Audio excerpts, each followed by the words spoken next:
Well, Charles, I know how you love disco music. I actually do love disco music. I could picture you in the John Travolta outfit. Welcome, Charles. Boy, so many things coming together here in the last moments. We've got an amazing guest today. Robin, can you hear me? Yes, can you hear me? Yes, you sound indeed very clear and nice. We've got Robin Gritz, of course, our favorite retired FBI agent, special agent, of course. How's the weather there, Robin? It's been extremely cold here in New York.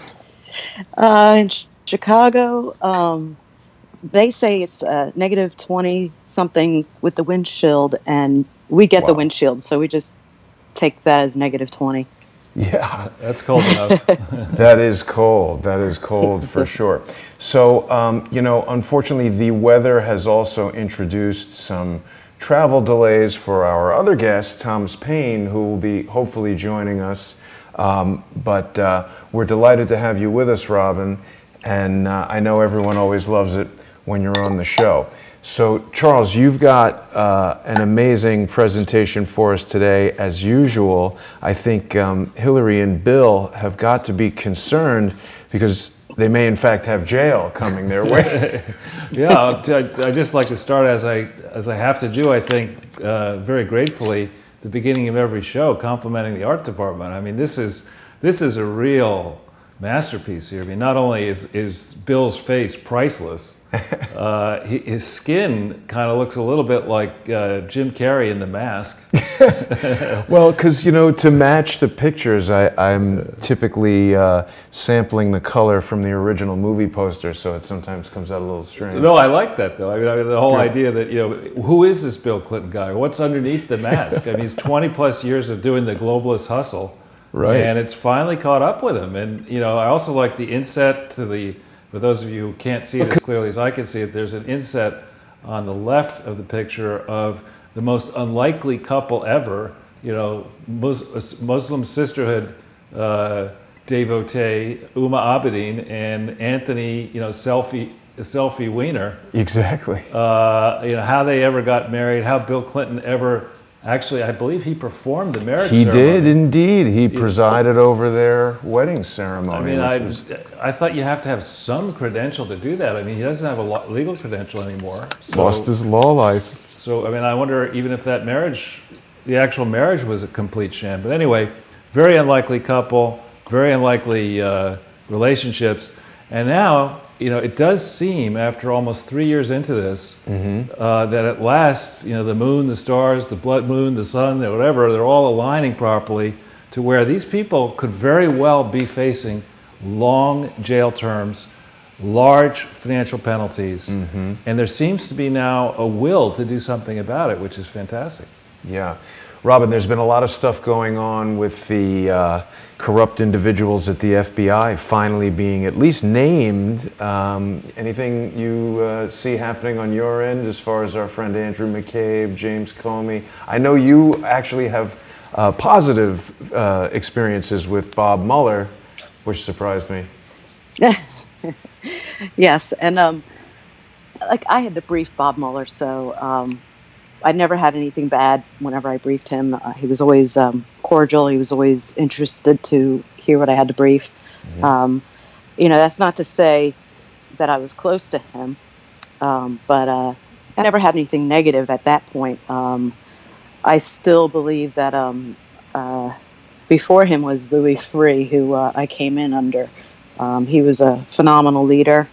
I don't think you would have seen anything like this under him happen, and it'd be interesting to hear what he has to say about what's going on with all this. But as far as the individuals that appear to have let their political biases get in the way of their work, I do know that a lot of people have not been putting a lot of weight into or thinking about the Office of Inspector General with Inspector General Horowitz over there, who is working diligently on what we see as corruption, and he's looking at inappropriateness in all the different investigations, and many investigations that the same people, I want to point out, the same people at headquarters were involved with, and that that is something that over the last couple of weeks, a lot of retired agents, former agents, and current agents have brought up, is that it's very rare to see that many people intimately involved in that many high-profile, controversial cases at the headquarters level if they're not just the program manager, if they're not just a supervisor. They shouldn't be the case agents. That should have been in the field offices. So that's a big red flag there. They hit it pretty well. I think we're seeing now the Clinton Foundation, the email server, and Uranium One, and probably a bunch of other things are going to be coming forward to be re-looked at. I see Sessions is ordering these reviews. I'm wondering who's doing them. I think some of them are being done by the field offices like Little Rock. But I do know that they're going to have to pay close attention to what the Inspector General is doing as well. The Inspector General about a year or two ago had written to the Senate Judiciary Committee to Senator Grassley stating that he was getting stonewalled significantly for any documents he needed from the FBI. I'm thinking that has changed. I'm hoping that has changed, but to be honest with you, they got the wrong man upset on that decision. So hopefully he's getting what he needs. And I believe under Christopher Wray, he probably is. I think Christopher Wray wants to clean this up. That's what you're saying. So in summary, what you're saying, Robin, is that fixing this mess could have happened. Yes. You mean, what do you mean fixing it? Like, what you were saying, we always like to riff off, you know, our favorite hardback, and now I think there's a paperback edition called "What Happened" by Hillary Rodham Clinton. So we always like to get into that a little bit. What happened is she's going to have to write what happened that landed me in jail. Exactly. Yeah, that'll be a good follow-up. You know. Well, one thing, Robin, we're going to take you through and the audience through in some depth some of the papers that are on the FBI vault file. And I'm wondering perhaps if you know anything about who operates this vault file, who makes the decisions to put documents on the file. And another set of questions are, you know, the people throw around, so-and-so is an FBI agent, so-and-so is an FBI special agent, so-and-so is a FBI special agent in charge. What do those terms mean? Okay. All FBI agents are called special agents. They're 1811s, which is the investigator portion of the federal government. Some people just say they're an agent, but they're actually, in front of the name says special agent. When you get promoted to a supervisory position and become a supervisory special agent, then you move up to a unit chief, which is still a supervisory special agent, but it's a GS-15. It's a raise. Above that, in the field, is the assistant special agent in charge. Basically, that's the second tier of leadership, and the leadership in the field office is usually the special agent in charge or the SAC. Now, when you go to New York, Los Angeles, and Washington Field, there's such large offices. They have several SACs over the different violation areas, like over counterterrorism, counterintelligence, criminal, and such. And then over them, they have an assistant director in charge, an ADIC, ADIC. Now at headquarters, you go from unit chief to assistant section chief, which is still GS-15, to section chief. Then you go to usually a deputy assistant director, which is where Pete Stroke is. Then you go to an assistant director, and then you start moving upward into the EAD. I think that's the executive assistant director, I could be.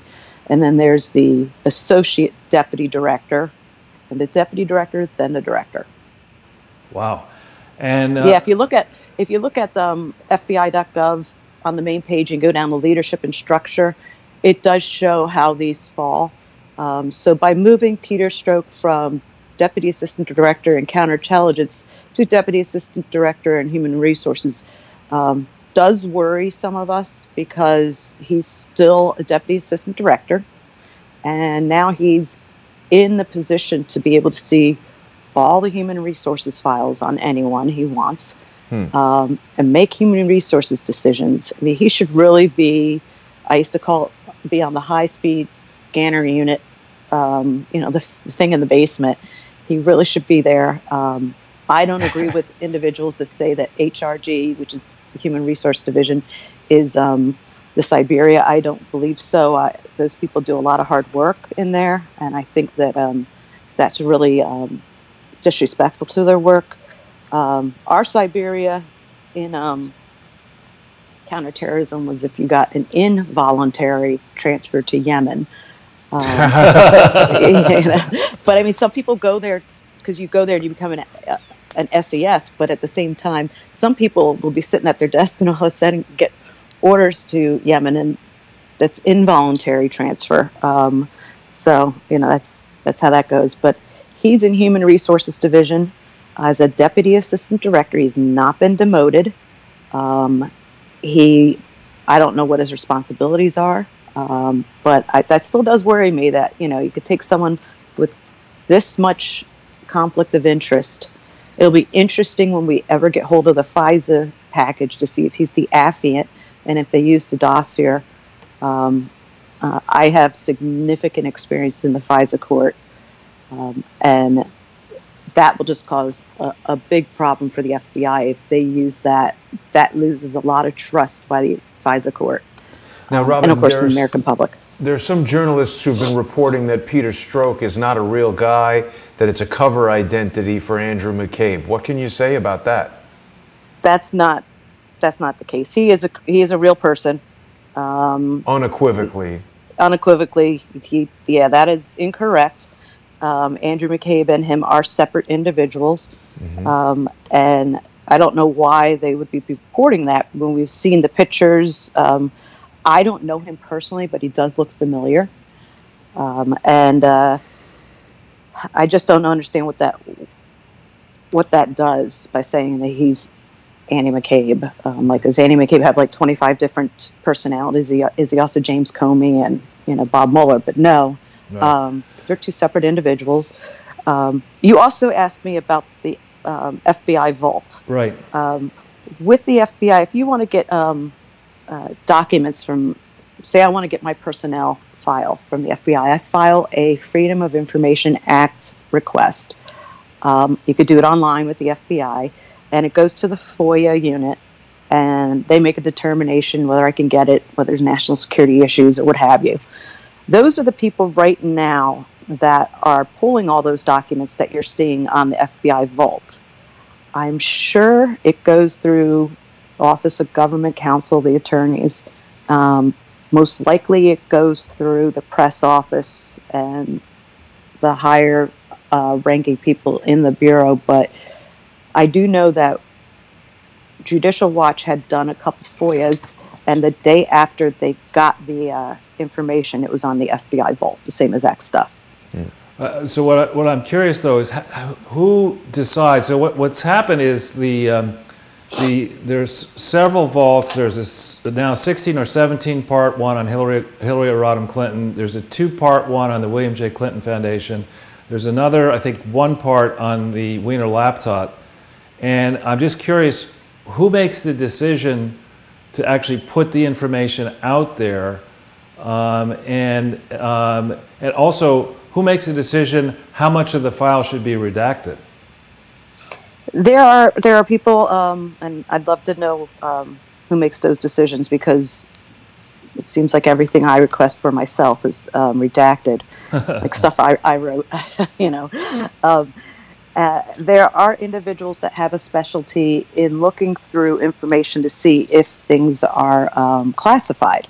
Right. There's also, they'll note on it a reason, like, I don't know, it'll say 4B or something like that, and then you look at the key on the document, it tells you why it was redacted. Maybe it's privacy information. Right. And you can go further and keep requesting things and trying to justify getting that information, but a lot of it has to do with the legal department, looking through Privacy Act, looking through national security, looking through current ops, making sure that they also have to coordinate it with other agencies, because some of the information may come from like the CIA or something, or it may compromise methods or sources.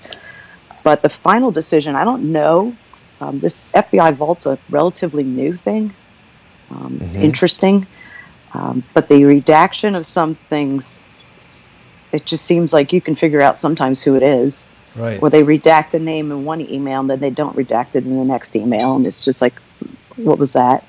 In my case, my EEO investigation, my report of investigation, which comes at the end of the supposed investigation, which is done by the FBI to investigate whether they themselves did discrimination, which is a real conflict of interest. Almost the entire 400 pages was redacted. And then 3 years later, they came back with a, oops, yeah, there's nothing that should be redacted here. And so 3 years of my case, I've been in almost 6 years in this case. 3 years were a waste for my attorney and I. $50,000 down the drain. Wow. So, Robin, what we're going to do, if it's okay, we've got not a lot of slides, but we have a fair number of links that we want to go through, and I'll signal when we want to get your reaction and conversation about it. But we want to just move along if we can and get a little bit of the substance, because a lot actually has been happening. A lot has happened. And Robin, I emailed you a copy of the slide packet so you can follow along as we go, and if there's anything that you'd like to comment on, please feel free. Okay. And I'm new at this Skype, so all right. You're doing great. To mute myself. No problem. So what we're going to be talking about here, I want to, before we get into deeply into this, I want to relate a story that I think you're all going to enjoy. What we're talking about here and thinking about the Clinton crime syndicate is, a fabulous adventure that began, I would argue, well before 1993. Could have happened going all the way back. They could have concocted this idea of seeing how far they can push the envelope back in the 70s when they met, the early 70s.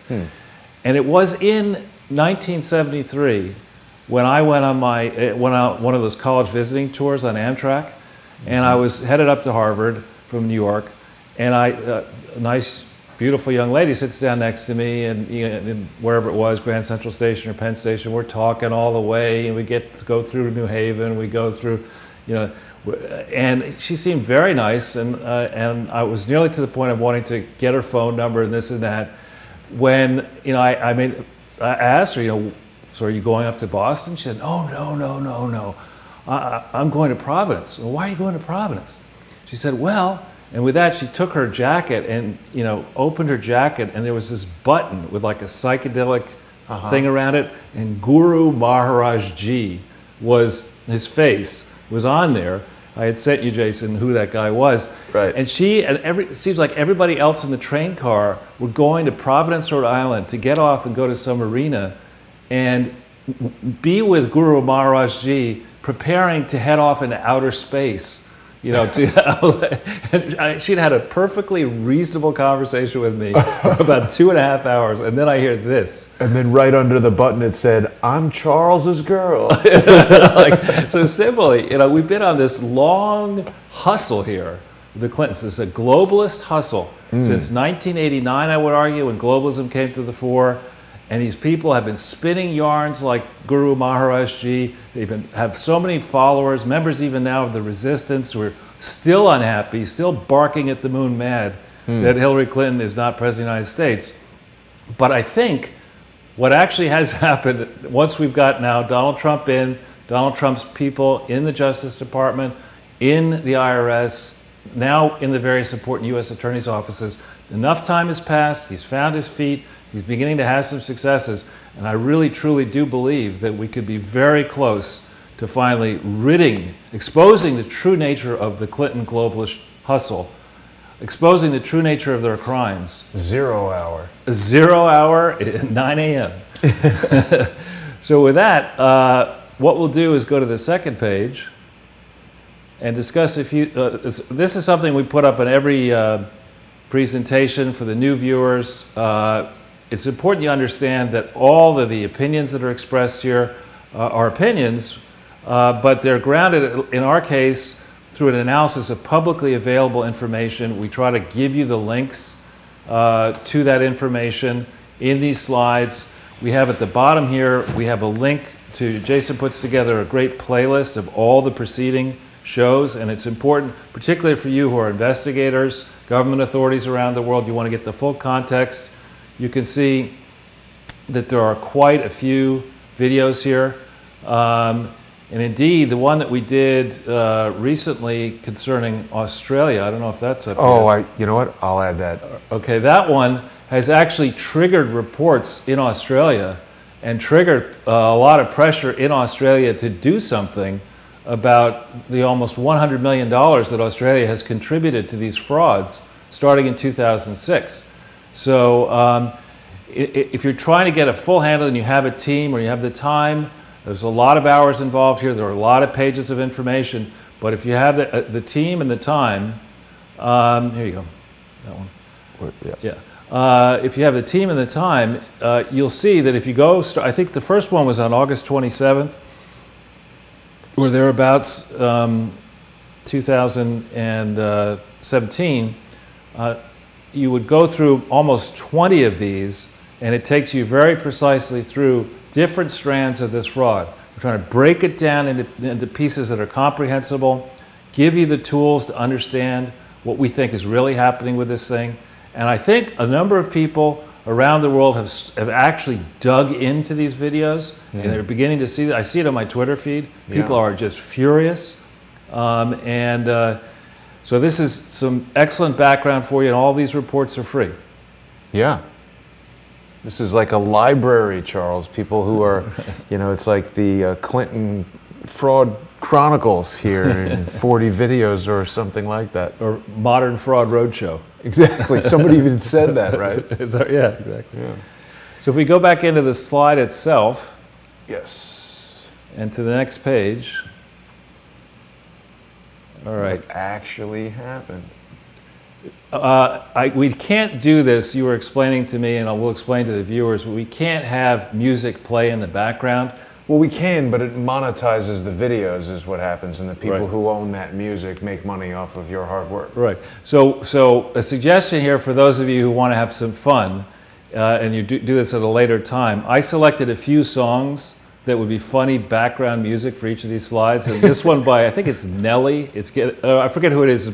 It's Getting Hot in Here. And it's actually spelled that way, not the normal way. It would be a nice song to have on in the background, particularly if you watched Judge Jeanine, who last night had an amazing smackdown on her show, where she was, and thank you, Judge Jeanine, for doing this, where she was very complimentary, actually, to me, and I really appreciate that. But she takes the audience through, I think it's 34 minutes, of a real legal analysis. What are the facts? What's the law? What are the implications? What's happening? Right. What's finally happening? And she takes us through it. Obviously, we can't have it play with the sound on while we're talking, but this is something you could read at your leisure, watch at your leisure if you haven't seen it yet. It was on last night. I think she also repeats tonight, but I may have that wrong. So that was very nice of her and very helpful. And that's obviously, Judge Jeanine is quite friendly personally with members of the Trump family, and my mom loves that show. That's good enough for me. So if we go back into the slide itself, the first thing that I want people to understand, and I don't think enough of the audience gets this yet. We've talked about it in the past, but even when I speak with highly experienced people, they are shocked, just simply shocked, when I tell them, listen, for all the times you heard Hillary Clinton and the campaign surrogates say, this is part of a normal security review, all former secretaries of state are part of this, nothing to see here, that is absolute rubbish. If we go to the first link, Jason, just so people can see this, we've covered this once before, but it will make it the simple view. Right here, down on, right there, yeah. You see that this is the first dump of the FBI vault. And I guess, Robin, you can't see this, but I think this was declassified, released on August 18th, 2016. Okay, so this is still in the very beginning. The campaign is in full swing at this point. This says categorically, on July 10th, 2015, the FBI initiated a full investigation based upon a referral received from the U.S. Intelligence Community Inspector General, ICIG, submitted in accordance with Section 811C of the Intelligence Authorization Act of 1995 and dated July 6th, 2015, regarding the potential unauthorized transmission and storage of classified information on the personal email server of the former Secretary of State Hillary Clinton. Okay? So this is by July 10th, 2015, before the primaries had actually begun, well before the primaries. They began in January of 2016. The FBI had in fact initiated a full investigation, not a review, a full investigation based upon a referral. And this report, dated July 6, 2015, we haven't seen that report yet. And if any of you in the FBI are listening, if we can see a declassified version, that would be great. Alternatively, if you could arrange for the right people who have the classification required to be able to review this report, you know, those people need to understand exactly what was the state of the FBI investigation, you know, what triggered it, and how did that FBI investigation proceed from July 10th, 2015 forward. I think this is really a bombshell. And, you know, if I were a Democrat, thinking about Barack Obama, his people, or you know, in the Democratic Party, if I were thinking about trying to win an election in 2016, you know, the American electorate is not completely stupid. You know, had we known, had even some of those Clinton supporters, you know, who are still crying over the loss, had they actually known about this, I doubt even those people would have been dumb enough to write a check to support people who have earned over $200 million in a quest to maybe become President of the United States with this sort of a defect. I don't know about that, Charles. You might be underestimating the power of dumb. Yeah.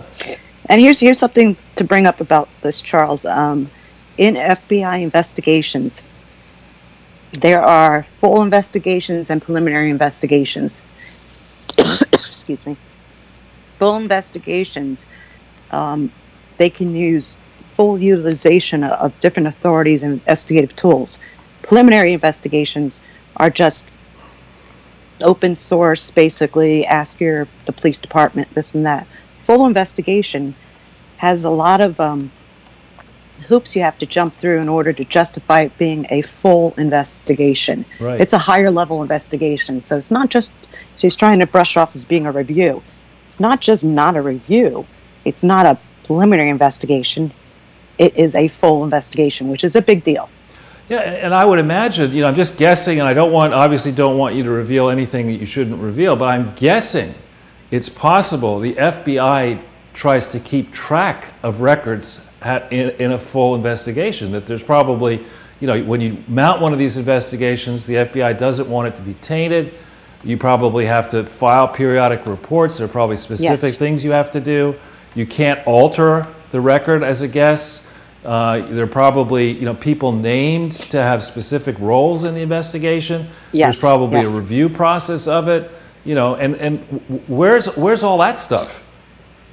And that's the other thing is with this case, her being a political figure, if it's a religious, media, political, it's a special sensitive circumstance. So a lot of stuff has to go up to Department of Justice. It doesn't just stay within the FBI. It has to go past that. A lot of our polls, when I was in Washington Field, we would talk to the assistant U.S. attorney that we were paired with or something like that. But if it was a special circumstance, it also had to go over to the Department of Justice, the main, we call the mothership, to also be reviewed. So it's heavily reviewed, and you have to do, I don't know what the time period, but you have to do reports every once in a while to give an update to justify, because you're using a lot of investigative tools on a highly sensitive subject, whether it be the media, religious figure, political figure, something like that. All right. So initially this said, it says at the bottom left here, it says declassify on December 31st, 2041 is what this says here. But then underneath that it says date August 18th, 2016. So it looks to me as if the original decision was to declassify only on December 31st, 2041, but somebody decided, by August 18th, 2016, to release this. Well, but it's super redacted, isn't it? Well, yeah, but I think the original thought may have been that, you know, the whole report would be redacted until December 31st, 2041. But here we need an expert, you know, to tell us the significance of this. We haven't had any people, you know, who really understand this go through all. How many pages? We got Robin. I mean, well, usually it's determination of how long it's going to be classified is what sources and methods are used in it, what impact it has on national security, on the military. A lot of classifications, you can look them up on. I know that Office Director at National Intelligence may have it on there. There's these CAPCO guidelines, and it's CAPCO, and they're classification guidelines. Right. They also set time periods. A lot of times it's 25 years, it's 20 years, depending on what happens, if anything's happening in the world or what how long Hillary's going to live. That's right. And the reason it gets declassified is because the intelligence community gets together and says there is enough public need to know some of this information that we can declassify certain things. So right. It's declassified as is with the redacted stuff. They would have to do another declassification review if they were to unredact that information as well. Right, that's great. So thank you for that. Here we are on page 3 of the body of this first dump, and you know, you could see the kind of detail that they go through. They list out all of her email addresses, hr15@mysingular.blackberry.net, and then hr15att.blackberry.net, and you have addresses at wjcoffice.com, at presidentclinton.com, at clintonemail.com. And, you know, this goes through in some depth the history. Interestingly, what it does not do is show you any of the footnotes. There are extensive footnotes, but the last, I think, 15 pages from memory of this are completely blank. They blanked out all the footnotes. Oh. So the point is that by this point, given what we know has happened in the progress of the investigation, as a guess, you know, highly motivated FBI people are going back over all these vault file documents to say, now, wait a minute, you know, why did we black this stuff out? Let's take a look at the whole thing. You know, what are we missing? Are people trying to conceal something? But, you know, the fact that there was indeed a full FBI investigation from July 10th, 2015, in my world of investing, that's a material fact. I would definitely want to know that before I cast a vote in a Democratic primary for Hillary Clinton. I definitely want to know that. Now, Charles, there's something here of interest where it's saying that Hillary Clinton was using a BlackBerry. I mean, everybody knows that, but she acquired this BlackBerry through Singular and then later through AT&T. And of course, we know that Andre Taggart reported that there were a number of BlackBerries with government markings that he discovered in the home that he rented from Imran Awan. And of course, Imran Awan has been, not formally, but has been accused, well, by the US Capitol Police. He hasn't been charged yet, but hacking BlackBerry phones, having an off-site server. So we're seeing some of the links here between the Awan case, the Hillary Clinton server case. It's still amazing to me how many people think you and I or anyone investigating this email situation is crazy because she just sent personal email. It was about yoga and Chelsea's wedding. Exactly. No big whoop. Exactly. Well, if we go back into the slides, I, believe it or not, gave an interview on Saturday to Sputnik Radio, which was then, if we hit the second link, yes, transcribed. Yeah, that one. They put this article together. At the very bottom of the text here, there's a link to the actual radio itself. Oh, nice. And these people at Sputnik, I've been dealing with two in particular. The first one I met is Marty Seif, who's a man, I think, possibly in his 70s, who's from Northern Ireland. That's going in a poster in the future, by the way. There you go, right? Nice look. And the second is a lady named Katerina Blinova. And the Sputnik people have really been doing a very, I would argue, very professional job. They typically will ask me questions, I provide responses in writing, and then they turn them into stories where they'll often ask somebody else about a different aspect of the story, maybe more than one other person. So there's a long series of stories, excellent, I would argue, investigative journalism that the Sputnik people have been doing and that the Russians are doing, trying to understand, I won't say it. What happened? Exactly. Yeah. And there is a Russian angle here, which is that parts of the Clinton Foundation, affiliates of the Clinton Foundation, did indeed operate in Russia early on. It's unclear. It's likely they did not gain the requisite approvals or make the required reports, both inside Russia and then to the Russians concerning the defects in their operations around the world. Also, of course, a major backer for the Clinton Foundation has been somebody in Ukraine, Viktor Pinchuk, and there have been a few, I think Katerina has either done or is in the process of doing some studies about exactly what Mr. Pinchuk has been doing with his charities, which in theory contribute to the Clinton Foundation and may or may not be organized anywhere other than Ukraine. So if we go back to the slides. Why would that be a problem? Well, so when you operate a charity in the Ukraine, let's say, and then you decide you want to give money for a project that you say you're doing as the Ukrainian charity in, say, Africa, you can't just walk into a given African country and start doing whatever the hell you want to do because you got money. I mean, I suppose you can try to do that. They've been successful at that. But I guess you can only do that if your first step is to walk into the front door of the given African dictator with a large bucket of cash, and the suggestion that there could be more in a Swiss bank account. But in theory, there are laws in many of these African countries that are quite strict about what you need to do in order to operate. Just picking on Africa in this case, not castigating them or anything, but just picking Africa to talk about.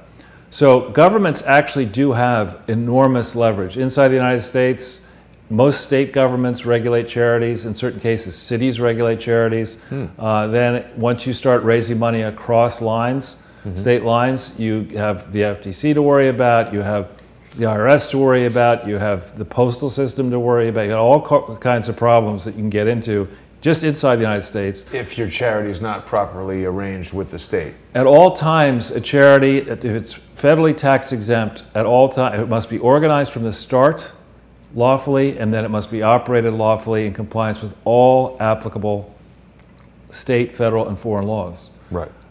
Now, you're jumping ahead here a little bit, but... Sorry. No one can see that when I do that. Oh, I don't know, okay. So, something else that happened late on Friday and now has been picked up a lot is that there's a great investigative journalist called Mark Tapscott, and he is now working with Laura Ingraham at LifeZet and PolyZet, or whatever, it's a string of internet-based platforms. He wrote he edited a piece for me that then Zero Hedge has picked up, and now we can click on that if that's all right. Sure.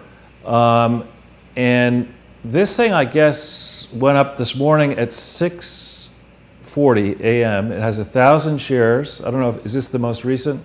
Let's refresh.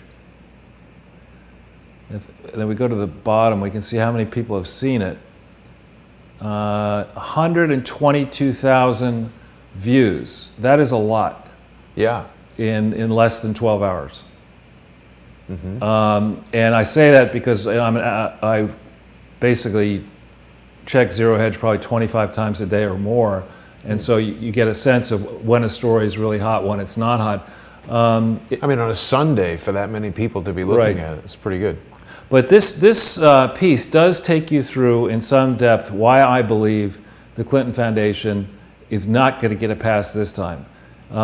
Actually, after January 20th, 2017, the period from then to the present marks the first time, and we're not even through a full year yet, the first time that the Clinton Foundation has ever been vulnerable to an IRS head not beholden to the Clintons to a Justice Department not beholden to the Clintons, and to a set of U.S. attorneys not beholden to the Clintons or the Obamas or the Bushes.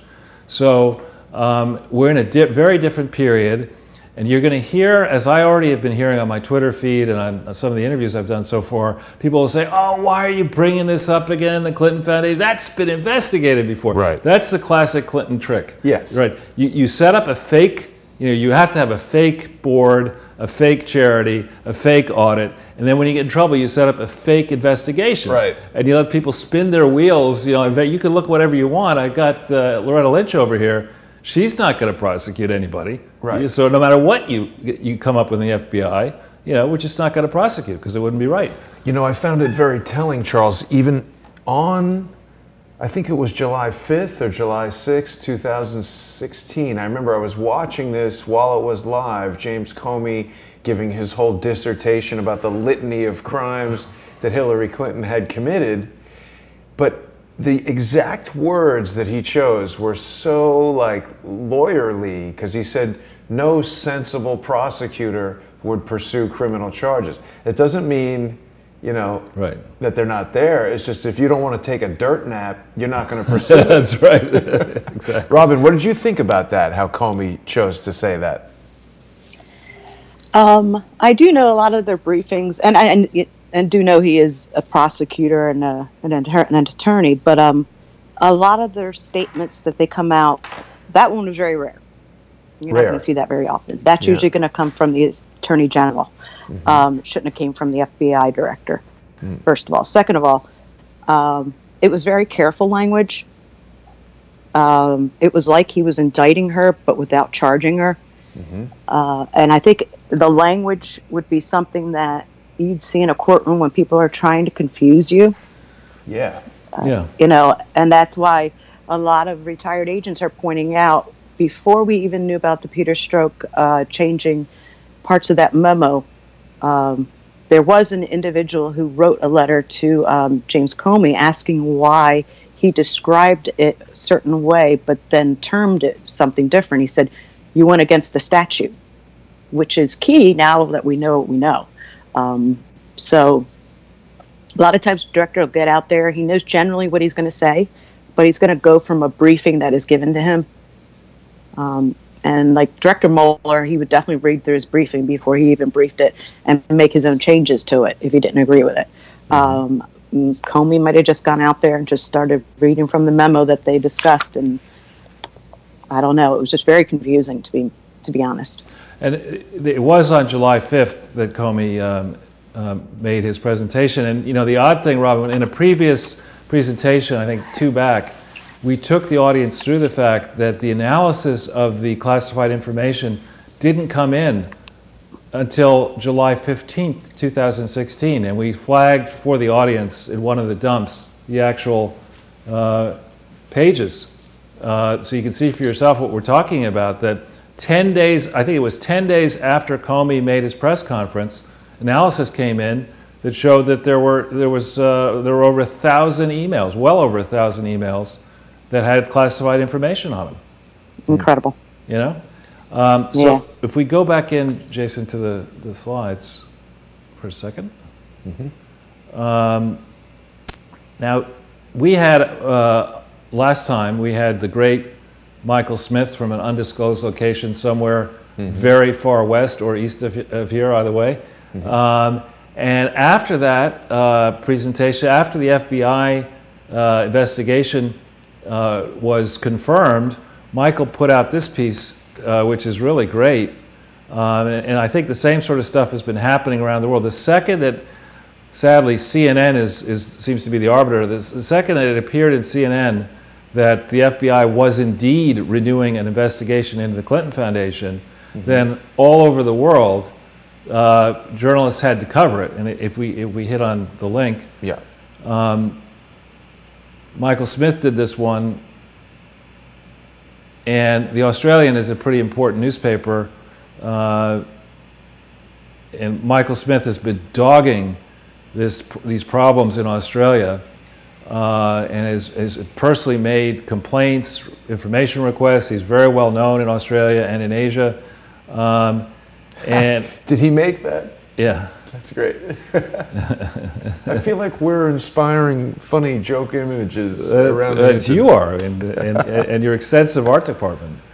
But yeah, the Weekend Australian, which is, I think, a pretty serious newspaper, is dogging this. And a similar thing happened. I mean, I had the pleasure actually of being also on Saturday on the Turkish version of it's the Turkish Broadcasting Company, whatever. They try to emulate BBC.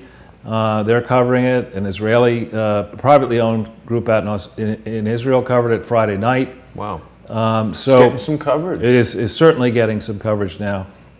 And these foreign governments, we were joking about it with Michael, saying, you guys are so rich, you don't want your money back. And that wasn't his attitude. I don't think Michael Smith would like the money back. Australians would like the money back. I think basically any citizen in a country like Norway or Sweden or the UK or France or any of these countries. United States. Well, yeah, we've given a little bit of money. We've given a huge amount of money in terms of tax exemption. Yeah. So yeah, we like the money back. And how come politicians don't want to get the money back? We should, next week, the opening song could be Old Dirty Bastard, Give Me the Money. That song, yeah, Baby, right. I Got Your Money. All right. So if we go back into the slides. Now, Robin, I don't know if you noticed this, but on Friday, the Hillary R. Clinton vault had 16 dumps. On Friday, it said that dump 17 was coming, and there was temporarily, for a brief instant, there was an image of 17. If we hit this link, we'll see the current state of the play here. Okay, you see how it says 1 of 17, 2 of 17, 3 of 17. If you go to the bottom of all this, there are only 16 dumps. What happened to 17? Well, it was 17 was definitely up there, and now it's not up there. So why would that happen, do you think, Robin?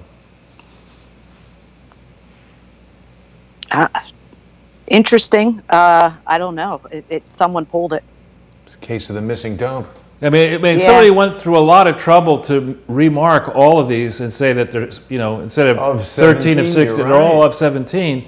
They had 17 up there. When we all tried to hit it starting Friday, we couldn't. I almost got through once.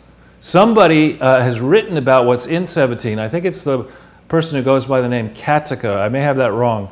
Wrote something that was picked up on Free Republic saying that dump 17 gives you more visibility into dates, places, times of all the meetings that were going on in the 2015-16 timeframe. But I find it very curious that the FBI would have made a decision to remark all these, would have temporarily put 17 up there, and then probably somebody said, wait a minute. There's something in there they don't want people to see. Right, so what's happening? Yet another in the saga. What happened? What's happening? So if we go back into the slides, now what happened was that Bill ran into Loretta by chance in Phoenix. Does anyone believe that? Right. I think it was June 27th. Mm-hmm. And then Hillary was, I would argue, it was the Federal Bureau of Exoneration. She was exonerated on the 5th of July, 2016. Yeah. We were told that there weren't any notes taken in that meeting. But if we hit this link. That's something we've heard before, that there were no notes taken. Whenever they talk about Lee Harvey Oswald's confession, they say there were no notes. This is a transcript of the meeting. On July 2nd, 2016, Hillary Rodham Clinton, date of birth, was interviewed by the Federal Bureau of Investigation. Sounds like notes, Charles. Yeah, and the thing that's interesting about this is there are a lot of other ones that are in this 16-part dump, and in every other case, they were sworn, they were, told that they would either they would cooperate or they wouldn't cooperate. This is a softball, we'll ask you a few questions. We're not going to go through all 11 pages or even any pages of this thing, but when you read it at your leisure, Hillary Clinton comes off as a complete doofus. From this, she didn't recognize anything. She didn't know what's classified, what isn't classified. This is a person who had the ability to deem something classified or not classified because she was Secretary of State. It's a pretty high position, Secretary of State, in the hierarchy. She comes off like a doofus almost anytime I see her on TV. But seriously, I mean, supposedly this didn't exist. You know, there were no notes in theory. So, okay, what's this summary? Who did this summary? Well, here's an actual question. Why are they redacting her date of birth? Isn't that a pretty well-known thing? Yeah, I agree. I don't know. Robin, why would they redact Hillary Clinton's date of birth in this document? Just legal reasons. They just, because of the Privacy Act. Although it is something that you can get out there, but they have the obligation to redact it. But it's just a legal thing. But here you see, Robin, you can't see it, but I'll read it for you. It says, present for the interview were, and I'm inserting these words, the co-conspirators, Clinton's attorneys David E. Kendall, Catherine M. Turner, Cheryl D. Mills, Heather Samuelson, and somebody who's not named. Also present for this interview were FBI Section Chief Peter Strzok. Yeah. It's like, this wasn't an interview. This was actually an opportunity for people to get their story straight. Yeah. You know, I mean, this is just outrageous, and I really hope that the team that currently is looking at this will deeply dive into, you know, the whole negotiations that led up to this. Mm-hmm. You know, how did it happen that all these attorneys, some of whom were involved, working for Hillary, Cheryl D. Mills, for example, and I think Heather Samuelson, were both working. Well, why would they redact this person's name but leave these other names? I don't know. Must be. I don't know that. Yeah. Yeah. That's been happening a lot, and even like some of the emails, like one person from the press office may be redacted, and then another person that's not. Right. But so this is a mystery that I hope our valiant line officers and the FBI are now deeply stuck into, alongside the U.S. attorneys in wherever districts they're looking at this. And you know, Charles, if I'm not mistaken, Cheryl Mills has been in Hillary Clinton's employ since the days of destroying documents in Vince Foster's office. Oh yeah. She's a longtime helper. So she's like deeply embedded in the crud. Oh, Cheryl Mills was the person, I think, who gave the passionate speech that some credit with Bill Clinton's not being convicted in the Senate. Wow. You know, it was quite an eloquent speech, you know.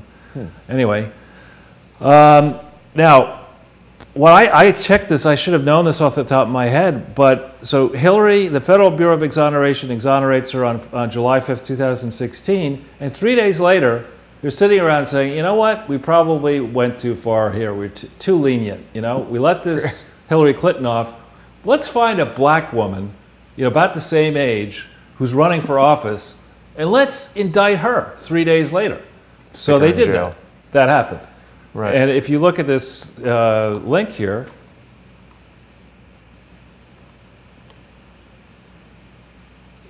you know, yeah. I have to say, it's really tough for me to reconcile these two twin decisions. And I recognize that the people in Jacksonville, you know, are probably outside the ambit of whatever James Comey was doing with Loretta Lynch. But, you know, how do you square this? How do you decide that you're going to let, you know, the largest unprosecuted fraud in history continue, and you're going to exonerate someone who plainly was operating an unsecure server, taking classified information, who walked out the front door of the State Department, or back door, or however she got out of there, and having, you know, retained all this government property from January 21st, 2009. Her husband's flying around the world raising money and trading money for favors as a guest. With his contacts, with Hillary's contacts, the deals that he's doing are denominated in the billions and tens of billions. And, you know, here you have an African-American woman, roughly the same age as Hillary, who is indicted on July 8th, 2016, as she struggles to try to win re-election to Congress in a special election. It just, can you square that, Robin? We just lost Robin, actually. Okay. I'm bringing her back. All right. So we can continue then to the... Now, if we just hit the final link here, Corinne Brown gets indicted July 8th, 2016. Justice in her case is swift, and she is convicted. She was sentenced to 5 years in prison on December 4th, 2017. And if we could just go down a little bit here. And she has been issued This is a sentence your name doesn't want to be in. The Federal Department of Corrections has issued Corinne Brown federal inmate number 67315-018 in anticipation of her reporting to prison on January 29th, 2018. So here's somebody, you can see her picture.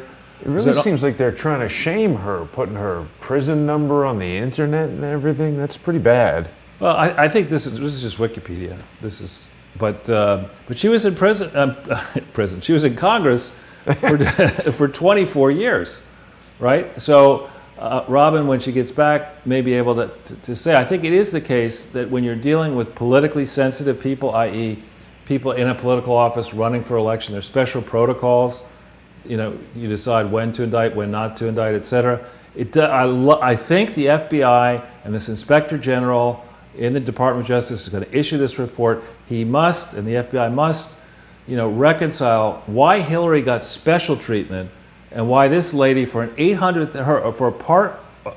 partial role in you know, getting money sent towards a charity over which she held influence, but it wasn't named after her. You know, you've got the Bill, Hillary, and Chelsea Clinton Foundation burning through hundreds of millions of dollars around the world for 20 years per year. And this lady's got a partial role in a charity that in total may have, you know, diverted $800,000. It certainly seems disparate treatment, and it's the kind of thing that shouldn't happen. She looks very good for 71, but I wouldn't want to be going in jail at that age, no, or any age. No, especially federal prison. Yeah, it's going to be rough. It's going to be rough. So if we go to the next slide page.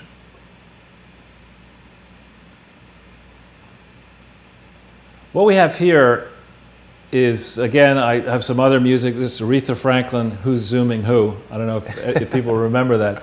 What I tried to do here is lay out some known facts about what Bill and Hillary were doing in each of the post-presidential years, 2001 forward. What was their income? Now here, Bill and Hillary, Bill's a philanthropist. His first year is being a philanthropist, and Hillary's a senator, so she can't be making any money.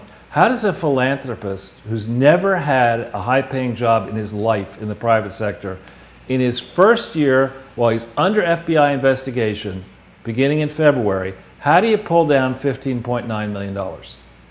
I don't know. I mean, there's something very badly wrong with that picture. And so in 2001, 2, and 3, the complex has not been built. Bill's a philanthropist doing side deals, and he pulls down over $30 million all told. You misspelled philanderer. Oh, that's right. That's right. So bear with me. This will not hurt. I'm going to be like that annoying dentist who says, you know, on television all the time how he can help you out. We're going to go through some numbers here. They look complicated. It's very simple. Hello. We've got Robin. Hey, Robin. Sorry about that. That's okay. No problem. Dropped off. That's okay. We're jumping in here, and we're now talking about, you know, a simple way of thinking about, were the Clintons actually philanthropists, or were they scamming the universe to make money for themselves? And what's the significance of how much money they were actually paid?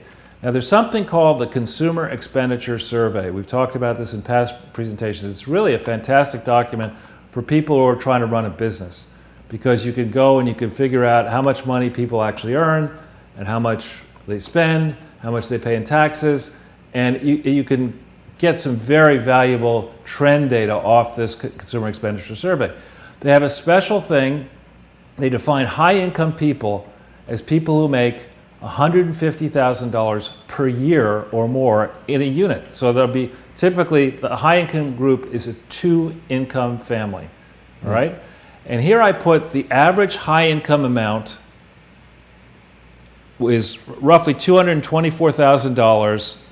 The highest year, I think, up there is $251,000 from between 2003 and 2015. And I also tell you the number of high-income units. This is in thousands. So you'd say in 2003 there were 4 million units that earned on average $223,000. 4 million units represents 3.5%. Okay? You're in the top 3.5%. You're in there with the people making 10 million a year, wow, sports figures, etc. The average high-income couple doesn't, in fact, make that much money. Huh. But look at their pay, the red figures there, in 2003, their income of $7.9 million was 35 times the average for all high-income people. Wow. Okay? How do you justify that? Well, also, what's the salary of a senator? It can't be more than a couple of $100,000. It's less than that. I think it's like 175 or something, or maybe. Yeah, I think it's capped. Yeah. So when you, and senators are not allowed to make income on the side. So this is all Bill in the period where she's senator and Secretary of State. Then look here in 2013 and 14 when both of them are philanthropists. Okay? They're making $27 million in 2013, or 114 times the average full year compensation for high-income couples working for a full year. That happens to be as well roughly how much on average Hillary was paid per speech. Okay? Now her speeches, we don't really know because she refuses to give full transcripts, etc. We don't know whether these speeches were the same old tired speech. Didn't WikiLeaks release it? Some of them, but we don't know all the speeches. So we don't yet know, when you go through the litany of her speeches in particular, very frequently she'll give a bunch of speeches in the same several days, 225,000 a pop. It's good work if you can get it, Charles. Well, that's for, you know, half an hour speech, an hour speech maximum, and they're not, you know, custom tailored speeches in many cases. It's just the same old speech to, you know, a different audience. This, you know, on the surface, this does not pass the smell test. You know, you look at a numbers guy like me would look at this and say, the reason they are being paid these high amounts of money has nothing to do with what they say they're doing. It has nothing to do with the speech. It has nothing to do with the book. They're just being paid off to get, because the theory would be Hillary, once she gets back into office, can you know, make your life either a lot worse or a lot better. I can barely stand the sound of her voice, much less what she's talking about. And the other thing this shows, which is kind of interesting, in the 2003 to 2015 period, the fastest growing segment in terms of units was the high income earners. And that makes sense. If you think about it, if you're going to get together... What do you mean? Well, you could see the high income units were 3.5% of the total in 2003, but 9.3% of the total in 2015. And if you think about it, you know, getting together, forgetting gender issues and all that kind of stuff, putting two people together in the same apartment and household, you know, you're going to economize in theory on expenses, and you know, your income should be higher than one person living alone and having to pay for the same rent, et cetera, et cetera. So it makes sense to think about getting together in a unit, but the high-income units seem to have flourished in a period that was basically not very good. If you take these high-income units out and you look at, in this case, the bottom 91% in 2015, you're going to see that the population of units below this level, their income really did not do so well in this period. But anyway, this is background. You know, people who are accustomed to, you know, living in the bubble of Los Angeles and New York, you know, may not think twice about somebody making $15 million, because maybe we all have friends making $15 million. The reality is that very, very few people in this country earn the type of regular income as high as the Clintons. And, you know, the Clintons have really no qualifications to earn this stuff. It's not like they were practicing, you know, high-stakes corporate takeover law where you can make this kind of money, or they were actually inventing a business, or, you know, doing something where there is a real market. What about the Rose law firm? Wasn't Hillary Clinton a partner at a pretty high-end law firm? It's a peanut firm. I mean, in Arkansas. I mean, the way the law business, all businesses are competitive, but the law businesses that I know about, you know, the people who make a lot of money tend to be involved in corporate takeover work, hostile takeovers, complex investment transactions. They make a lot of money. But, you know, people living in Little Rock, Arkansas, working for a local law firm, you're not going to come close to making this type of money. And from memory, Hillary only made maybe a couple $100,000 as a lawyer way back when. You're not counting her cattle futures trades and all the cocaine dealing they were doing, allegedly. Yeah. That's good money. I guess so. So if we go to the next page, next slide. Yeah. Now, we won't go through all these people, but let's pick on poor Martha Stewart. Martha. These are all examples of fraudsters. People went to jail for lying under oath. Not that. Sorry. Martha Stewart's here, yeah. There she is. Okay, so what Martha Stewart did, allegedly, is that her broker supposedly told her that ImClone was going to have a problem. So she sold out of ImClone, she's a $200,000 position, and she avoided a loss of about $45,000. For that, and for lying, I think, under oath, she went to jail. Now, $200,000 is less than a typical speech that Hillary Clinton would earn, I would argue. It's just a bribe. It's not a speech. It's a bribe. But the lying under oath part, they could have given her a job with the Clinton Foundation. as compliance director. Yes. But, you know, that's just one small example. They decide to make an example of somebody who stayed home and baked cookies, unlike Hillary Clinton, who didn't want to stay home and bake cookies, if you remember that famous quote. I don't. She was, I think, with Bill on 60 Minutes, and they made an issue of her, you know, working, and she did one of her famous, "What did you expect me to do, stay home and bake cookies?" Well, Martha Stewart made a fortune staying home and baking cookies, and she had to go to prison for it. Her studio was right around the corner. Oh, is that right? When that show was on. Yeah. So if we go back into that slide, another one to pick on is Bernie Madoff. And, you know, for people who are not familiar with how the government throws the book at you, just at another moment, click on any of these links and you'll see the government has no problem going after elected officials, high-level elected officials, and throwing the book at them. Just as, if we stay here, right here for a second, Bernie Madoff was arrested on December 11th, 2008. Now, December 11th, 2008 is just almost, you know, it's right smack dab in the middle of the transition period where what was going on, Barack Obama, I think, was elected November 4th, 2008, and the transition had to be put together. We know that the Memorandum of Understanding was negotiated, I believe, December 12th, 2008. And here Bernie Madoff, rather, is arrested on December 11th, 2008 for a fraud that was initially thought to be as large as $64.8 billion. Okay, now that's a lot of money, $64.8 billion. In the end, Bernie Madoff was sentenced to 150 years in prison for a fraud of $64.8 billion. And you've heard me say that this fraud could be, when you consider all the affiliates of the Clinton Foundation, could be as much as denominated in the hundreds of billions, possibly even the trillions of dollars. Bernie Madoff gets 150 years in federal prison for a fraud which starts out being called $64.8 billion. But over time, as the trustee who's in charge of getting the money back does his magic, the actual losses suffered here, net of the recoveries, are more like, I think, in the around 20 billion or so, last time I checked. So $20 billion fraud, net fraud, is bad, very bad, but it's still less, by far, in my opinion, than the amount of the potential fraud here that the Clinton Foundation has been involved with ever since October 23rd, 1997, and which is still continuing around the world. It's continuing in the United States. They're fundraising as we speak. They're fundraising in states where you're supposed to, that is to say, the Clinton Foundation and its affiliates are fundraising across the many states where you're supposed to register and report. They're not doing that properly. And they're certainly doing it in many countries around the world.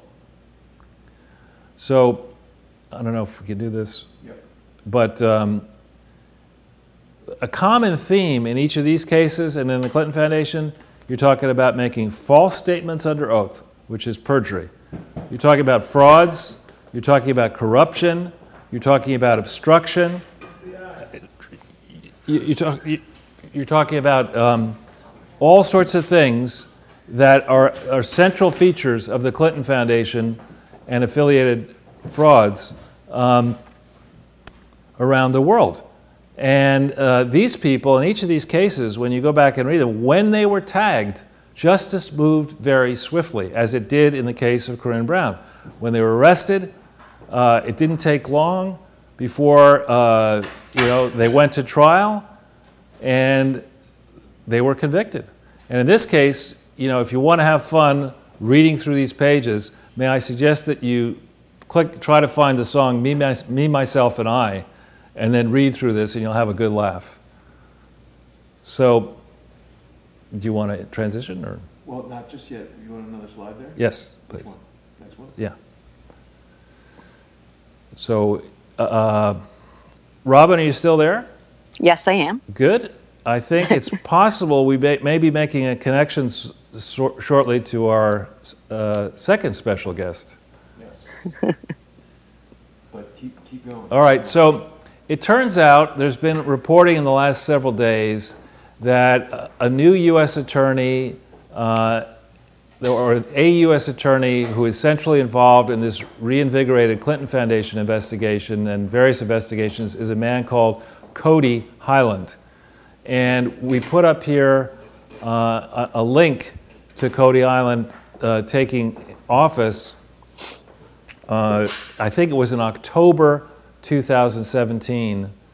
October 10th, 2017. Now, many of you have said, including Michael Smith recently said to me on air and to Jason, you know, why is this taking so long? Well, the reason it's taking so long is that in order to get a United States attorney for a given district seated, that United States attorney has to be nominated, and then he or she has to be confirmed.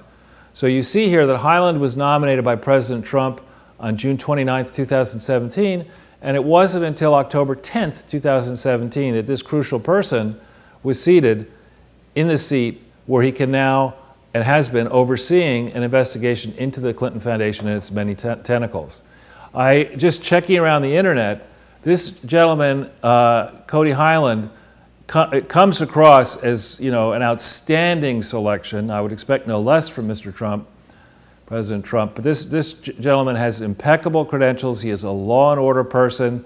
He's somebody who understands the law, who's interested in the facts, who's interested in applying the law to the facts to then determine whether there's a case. And if there's a case, he's the kind of person who wants to win a prosecution and have people sentenced to terms that are appropriate given the degree of their criminality. So this is good news that this gentleman, Mr. Hyland, has been at it since October 10th, 2017. We don't yet know when he made a decision, or that a decision was made to cooperate with the FBI in advancing the case that was mooted in the reporting, I think it was Thursday night of last week. But this is all very good news. And what we will do in a second is take you through some of the questions. What I was trying to do is, you know, we have a lot of work that we've done here. If we could go back into the slide, I was trying to think through some of the questions that I would want Mr. Hyland and the FBI and the various state and foreign investigators to really answer. And if they answer these questions, and if they find answers to these questions and they don't make a decision to prosecute and they don't win a conviction, then I've been wasting a lot of time for many, many months. And because I think just answering these questions alone will cause the teams looking at it to scratch their heads. And I'll take you through each of the questions very quickly. Now, before we do that, Charles, this is a historic moment. I'd like to introduce our very special guest who is in a secluded, undisclosed location, Mr. Thomas Paine, joining us. Mr. Paine, how are you? Gentlemen, and Robin, how are you? Hello. Very well, very well. Delighted to have you with us, the true pundit captain with us for the very first time in a secluded location. So we'll now have input from each of our guests. It's a very, very exciting situation. So we've got Robin and Thomas who can comment on whatever it is you'd like to hear from them. Charles, what should we look at next? So what I'm doing here, Robin and Thomas, is to take people through some questions that I think would be very helpful to ask under oath of people like, I don't know, Andrew Kessel, the CFO, or Bruce Lindsay, the former CEO, or Eric Braverman, the person who briefly was CEO. Quite a few people should be asked these questions under oath and not with, all together, separately. So the first question is, and I assume, Robin and Thomas, that you are well familiar with the ways in which charities report. But we've explained before that in order for a charity's tax forms to be correct, they have to be correct from the get-go. So this charity was formed on the 23rd of October 1997, and it operated, incurred expenses, it may have raised money through 31 December 1997, but it never filed a tax return for that period. It never filed a federal return, it never filed a state return. So you can't do that. Apparently you can. Well, you're not supposed to. This was a period where Bill Clinton was still president, and maybe they thought they could just bury it. But it's unclear where that charity was physically domiciled. It's possible that it was in Washington, D.C., which would make sense to me, given that most of the people close to the Clintons were in Washington, D.C. So there's no federal tax return. There's no record of a state tax return that I see anywhere. And I would have thought that Cody Highland, the U.S. Attorney in the Eastern District of Arkansas, and the FBI should be able to establish whether or not they filed a tax return. And I understand, and Robin and Thomas, perhaps you could confirm that if you fail to file a tax return, there's no statute of limitations on that. Wow. Is that right? I don't know. I'm sure it's right. Well, I'm sure it's right. I trust you. You want me to jump in? Please. Yeah, if you, the law is different for a person versus a charity or a corporation, and then depending on what type of corporation there is. So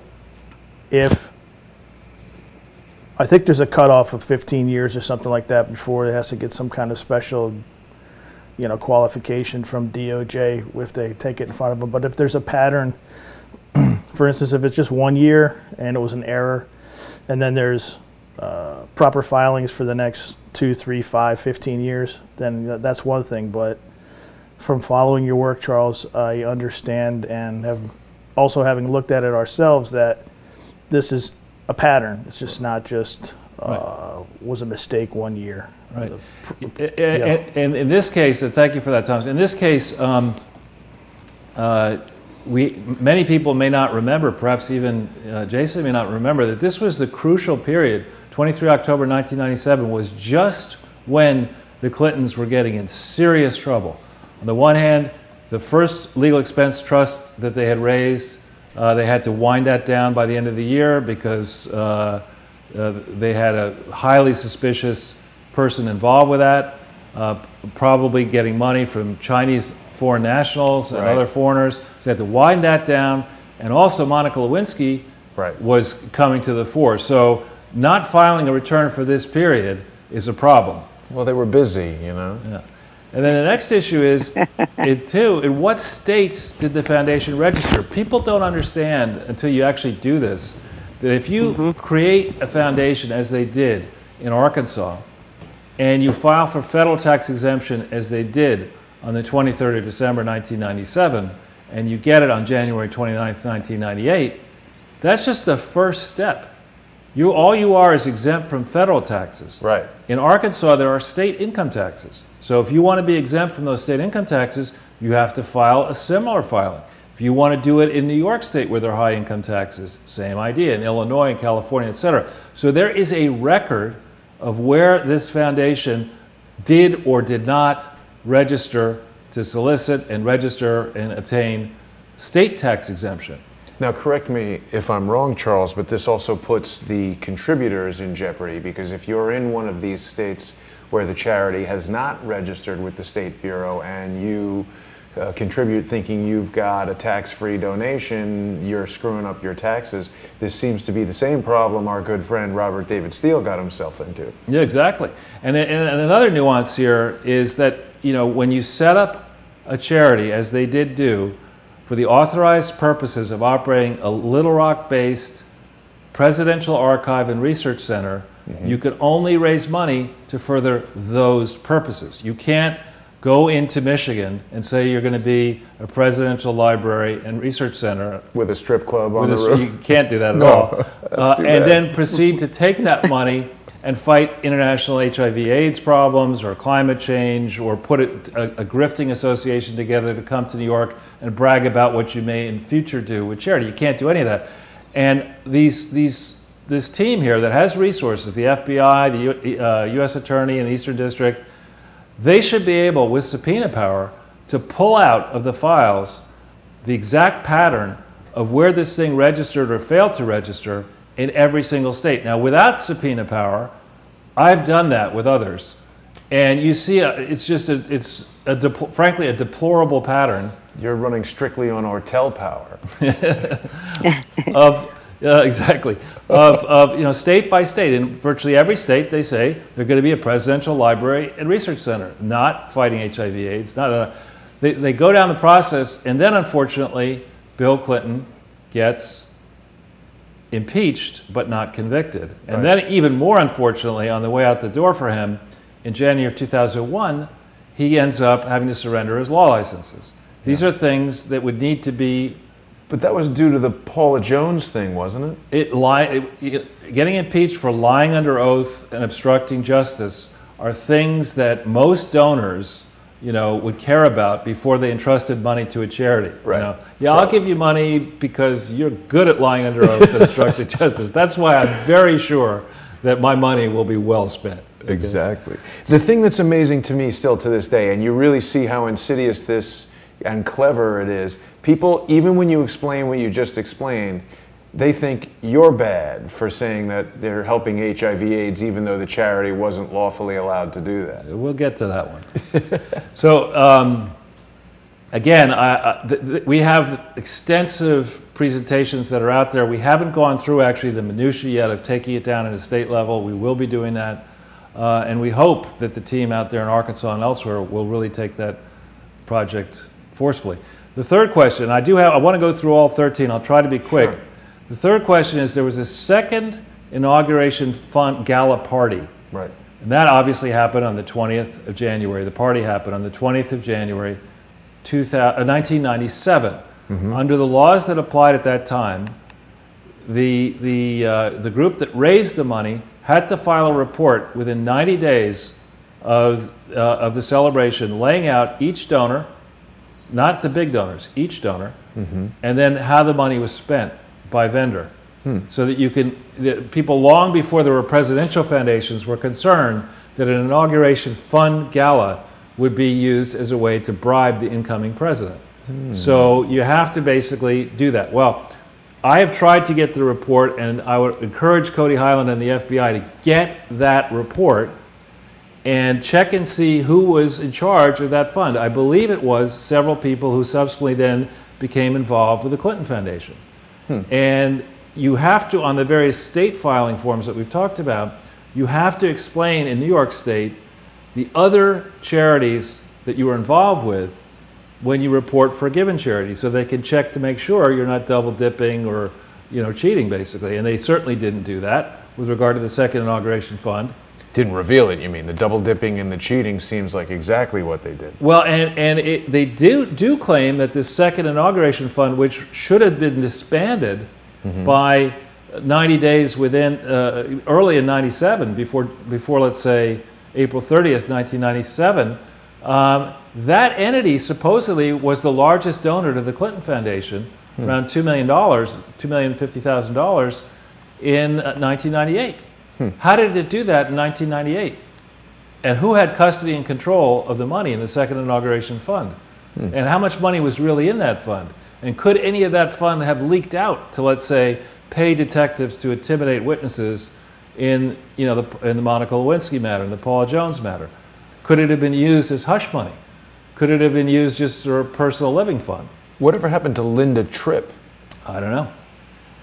And then the second issue, of course, is the second legal expense trust was run by David Pryor, one of the directors of the Clinton Foundation. And those relationships, the second legal expense trust raised money starting in 1998 for a number of years, as Pryor was also a director of the Clinton Foundation. Mm-hmm. And those co-relationships are not disclosed in any of the state filings as they needed to be. Wow. Well, I guess they couldn't get David no priors because that guy doesn't want to tarnish his reputation. Charles, the comments are asking about Obama's tax-exempt OFA, Obama for America, another organization some of our various internet friends have worked for. Tricky little thing. What about that OFA? So that is, I think, I believe from memory, that one is a 501c4 action organization. So that's more of a political activism. I believe, I think that's more of an activism group. But yeah, he would have to disclose his involvement with that. But that was straight designed to get Obama elected, is what that was. So that's not like a 501c3 that cannot have a political... I would hope it's not a 501c3. I haven't checked the paperwork. Huh. So again, just for people who are wondering why I may not have done that, my focus is on big frauds. So that's why I pick, big company like General Electric, big foundation like this. And as yet, I have not turned my attention to Organizing for America, but I will. If we jump ahead... Next page. No, we're still on number 5. Sorry. The lawyers can tell us in each state and in each country, each foreign country, whether Bill Clinton was actually required to disclose that he had to surrender his Arkansas and U.S. Supreme Court law licenses. You saw the reaction that Michael Smith had, very negative reaction, under Australian law, and he's not a lawyer, but his reaction was, you can't be a director, you can't operate a charity if you've had to give up your law licenses. Yeah, it definitely seems. And in different countries will have different rules about that. I think the UK is strict, Canada could be strict. Charles, before you continue, I'm sorry, but people in the comments want to know if you have, or if either of our guests have any input on the Department of Justice's Inspector General's soon-to-be released investigation documents. There's something like 1.2 million documents. Anything on that? Sure. Thomas, do you have any comment on that? Well, there was, in typical government format, I may defer to Robin since you caught me off guard. But I'll take it anyhow. I'll give her a chance to look like the hero on this. I was looking at RICO statutes. I was looking at civil and criminal RICO statutes, but go ahead.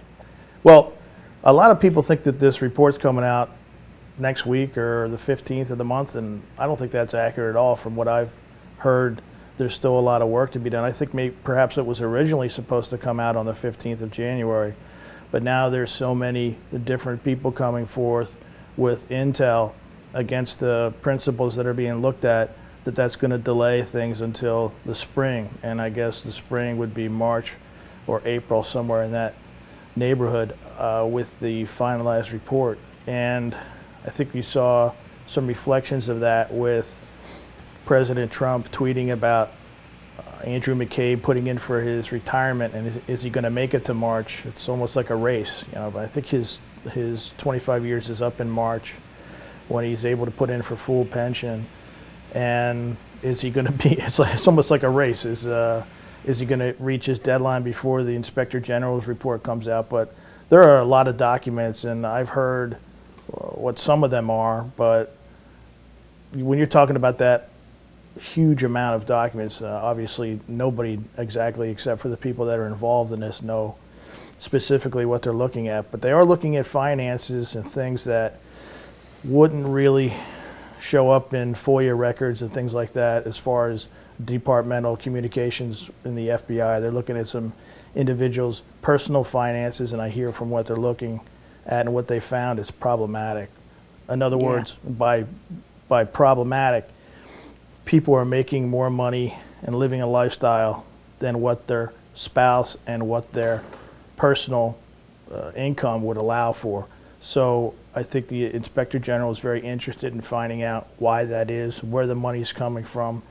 Is there anything offshore? Is there any other instruments perhaps that aren't traceable? Like, the checks and wire transfers and things like that can be traced, but what about cash? What about traveler's checks and other instruments that are harder to trace? So I think that's where you're going to see a delay, because there are some deeper facets of the probe which haven't been reported in the media. And frankly, they're not going to report these things in the media because we know everybody in the media, And a lot of reporters, mainstream media reporters, have this information, but they're not being allowed to report it for one reason or another. And I'm talking about networks that are friendly with conservatives and things like that. I'm not going to get into specifics, but they're not going to report these things because they've been told not to. So we may get into that in the next month or so. I mean, we have some things coming out this week that I think are bigger than that, but we may get into this in February and March.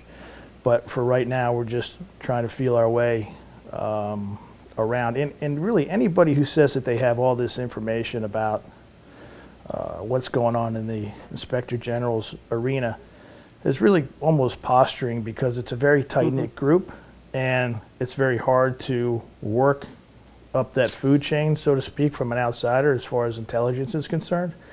So while I might have a piece of the puzzle, and other folks that are retired, and other folks that are also retired FBI, and other folks that are current FBI might have puzzle pieces, nobody except the specific principals in the IG have an idea of exactly what's going on. So I don't know if that helps to answer any questions. That's very helpful. Yeah, So, the going along with what Thomas just said, I do know that Christopher Wray was interested in at least getting a preliminary report he wanted by the end of the year, because he's trying to make some decisions and changes and movements. You've already seen Jim Baker moved. I don't even know if Andy McCabe is sitting in his office on a daily basis or if he's on leave. That'd be interesting to know.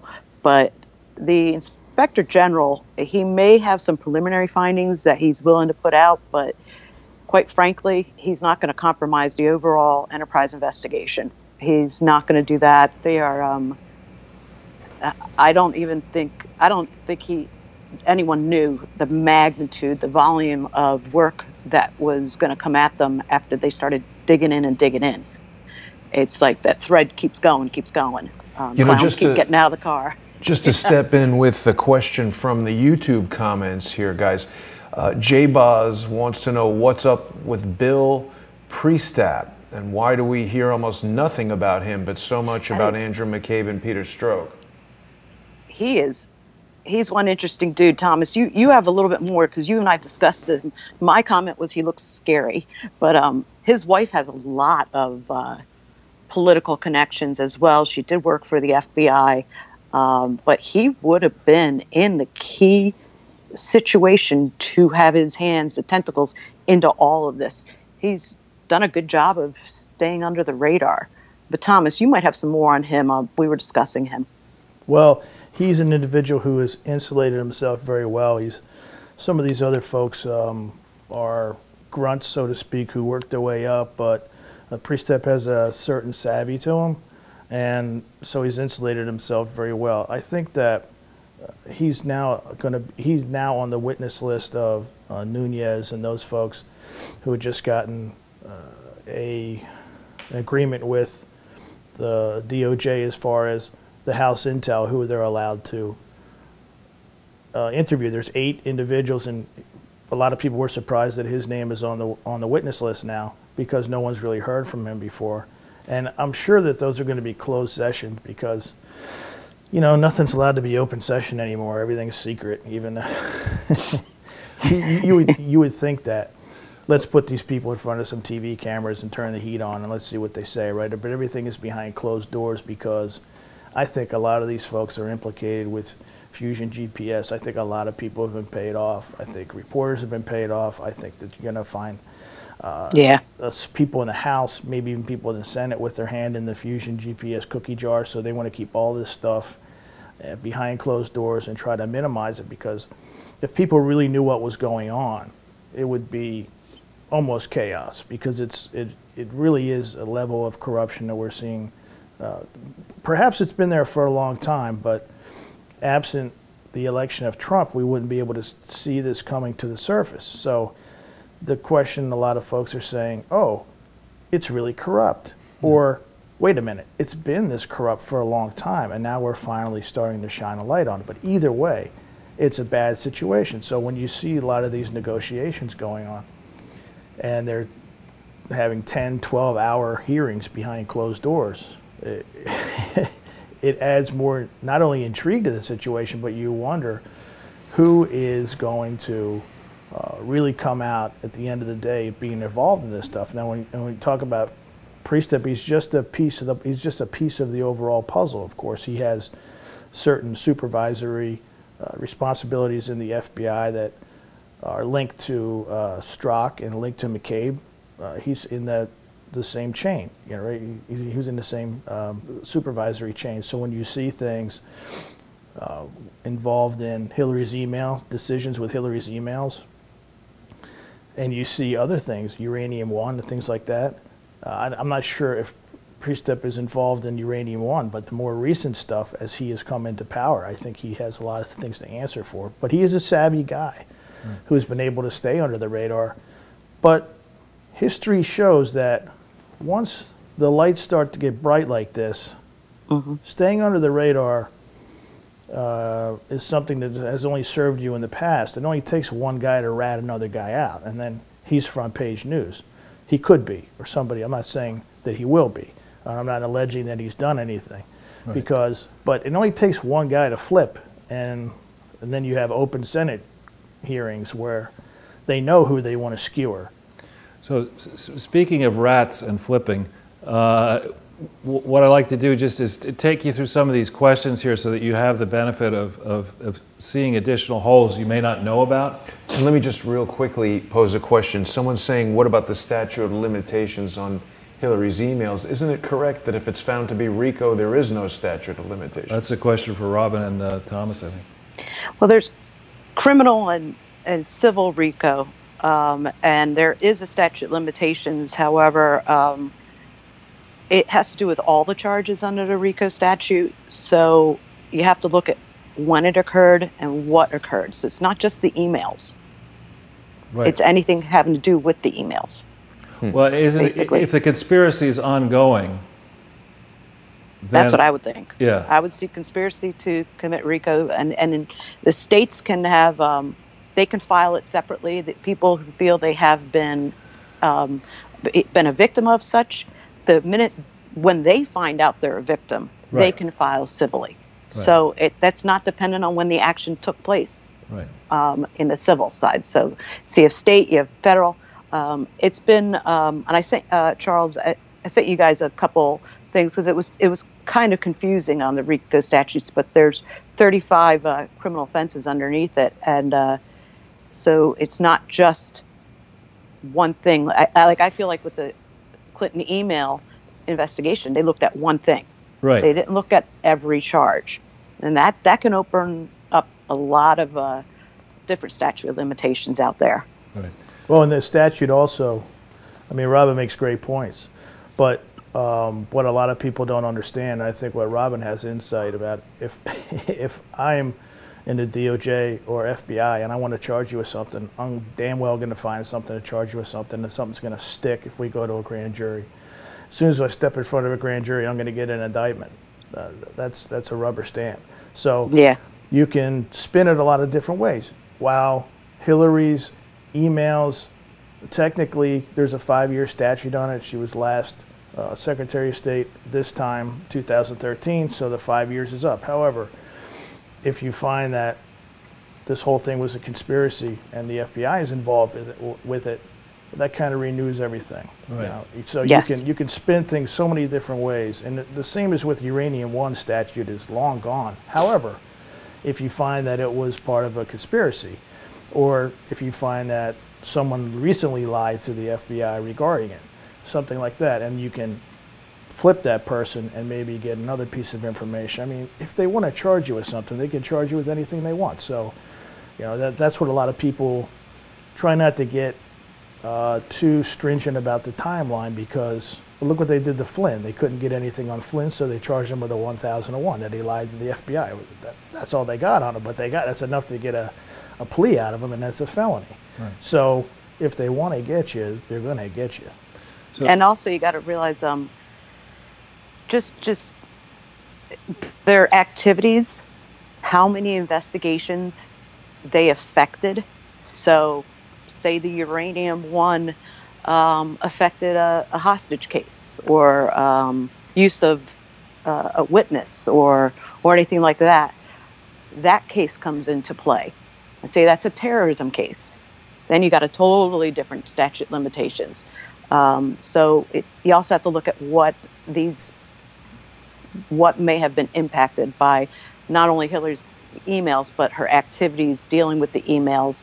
Because I know at the time she was doing a lot of these emails, I was working a lot of overseas abduction cases. I still wonder if some of those were in those emails that I have not seen, that have been redacted. Because I'd really like to seriously know if that impeded my investigation and my ability to get an American out of captivity. If that can be shown, you know darn well, I'm going to push for them to go after her for that. So there's another whole different charge. And then when you're taking these 8 people that, Thomas, who are the 8? I mean, I see Priestep, I see Baker, probably Page. Well, there's Strzok and Page, and I don't think McCabe is on the list because Goddess.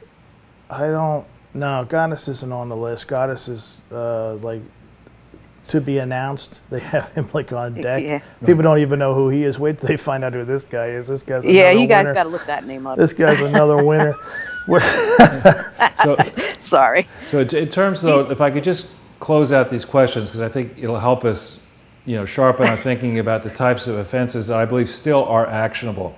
And the 6th question, how and when did Ira Magaziner and this fellow David Sainsbury, quote, invest in the Clintons' HIV/AIDS charity? That reference comes from Joe Connison's book. He calls it Man of the World. I've amended the title to be Racket Man of the World. There's extensive verbiage in that book where they claim that Ira Magaziner and David Sainsbury actually invested in the efforts to fight, there we go, Man of the World, to fight HIV/AIDS, and that may have occurred either in 2002 or 2003. Well, there was no legal entity created that I've seen anywhere that existed in 2002 or 2003 to fight HIV/AIDS. And so how do you actually, you can't legally invest in a charity. There's no way to do that. Yeah. Even if you want to be a venture philanthropist. Right. Right. That's a term they invented. How do you like this brand of hot sauce, Charles? That's very impressive. Clinton hot sauce. Why would that come up? Well, you had alerted me to this little bit of information that I was previously unaware of, that Hillary Clinton apparently went on to a radio broadcast and was talking about how she loves hot sauce or something like this. And then when the host of the radio program, should I play this? If you can. Can you play it? Sure. We've got it right here. We'll all be able to hear it? Yeah. They were accusing her of pandering to black people. I want you to hear this soundbite, and then I want to get your reaction. What's something that you always carry with you? Hot sauce. Really? Yeah. Really? Are you getting information right now? Hot sauce. Hot sauce in my bag, Swag?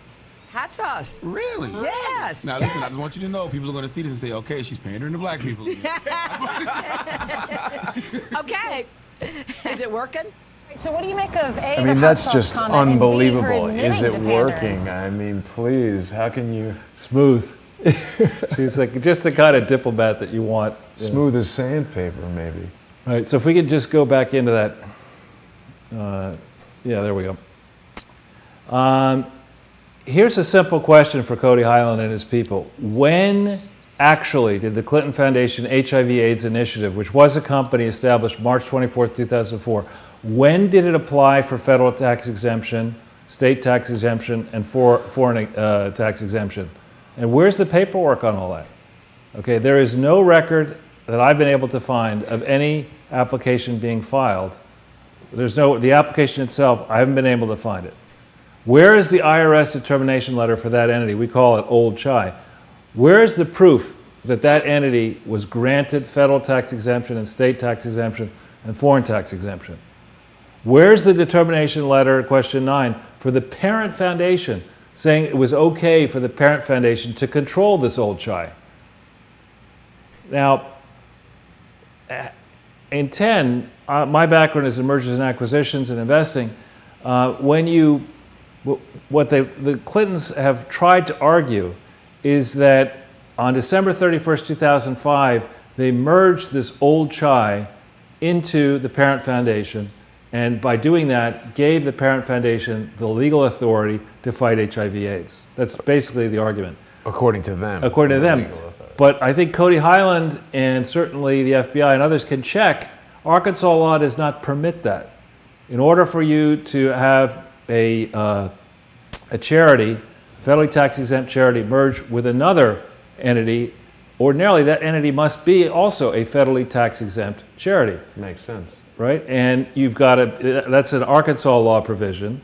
And then if either of those two entities have foreign subsidiaries in other states and other countries, you got to make sure that all of those entities are lawfully organized and operated, and you can't slap them together, and you certainly can't slap them together but leave the international ones over here of this old CHI that was supposed to be liquidated just operating with no controls in places like India and South Africa and Uganda and Tanzania and other places. You can't, and Dominican Republic, you're not allowed to do that.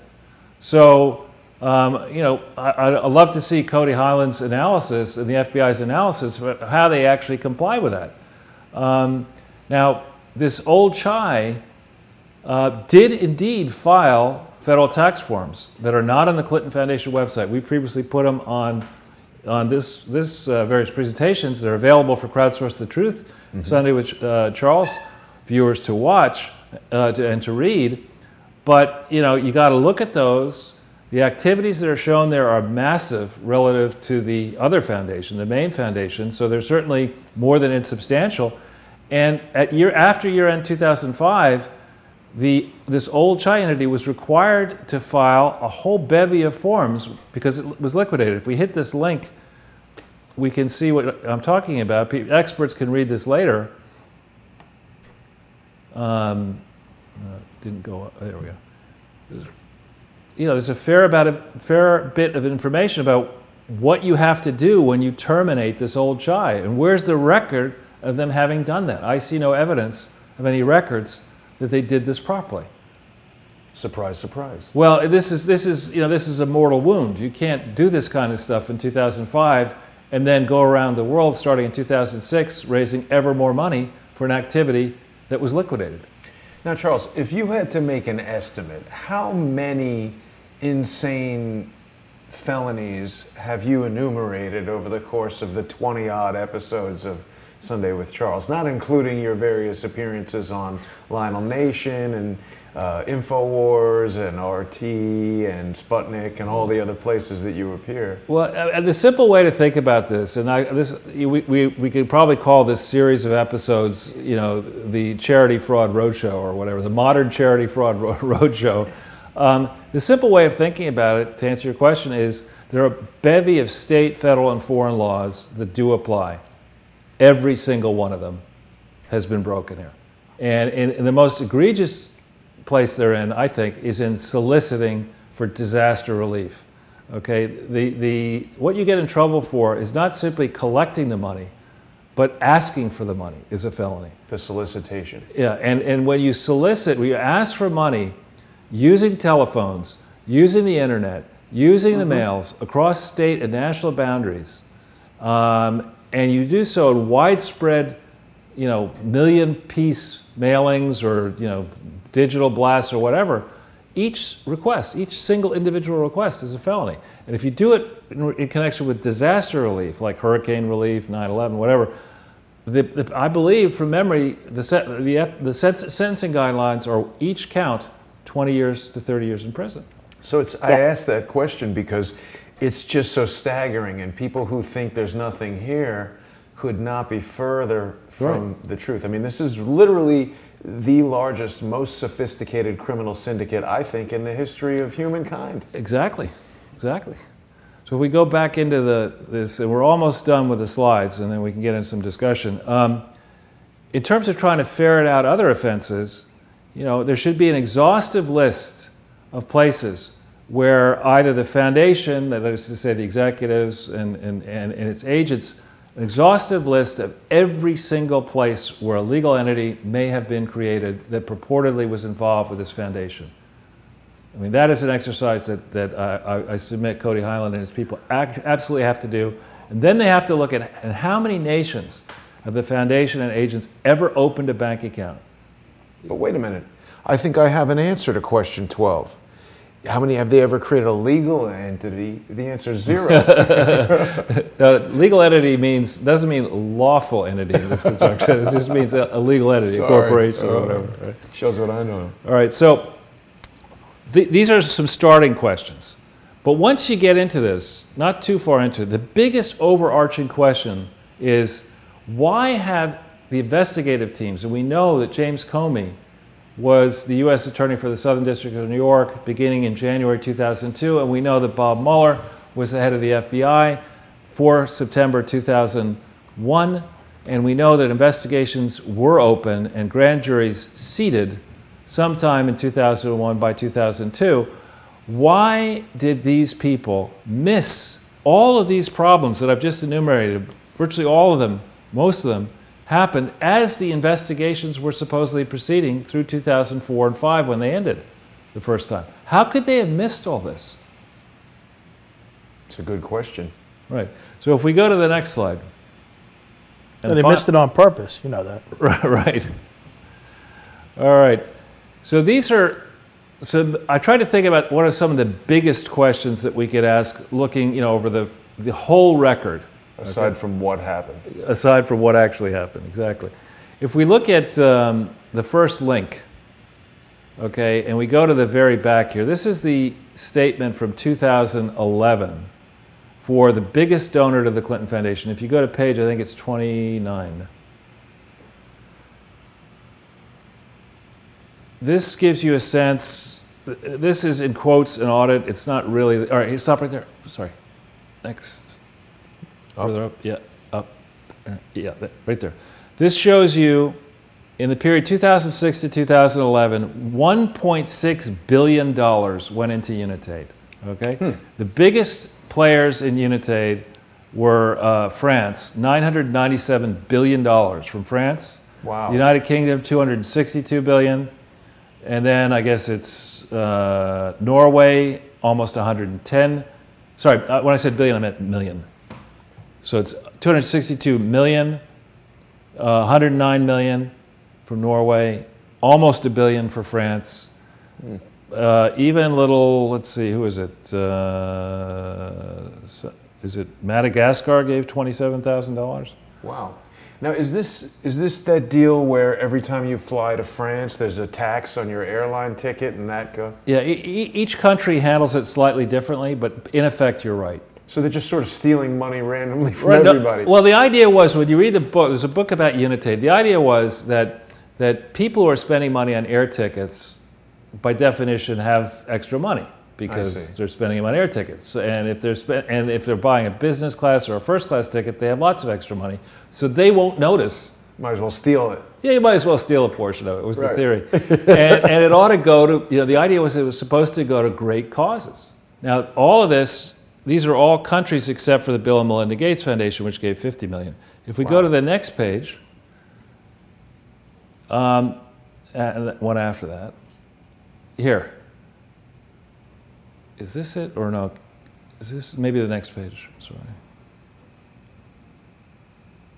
Yeah, this is it.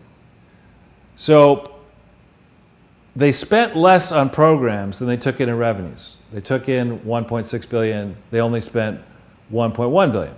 But if you look at the largest recipient of aid in this period was the Clinton Foundation HIV/AIDS Initiative, which didn't exist legally. There was no such entity.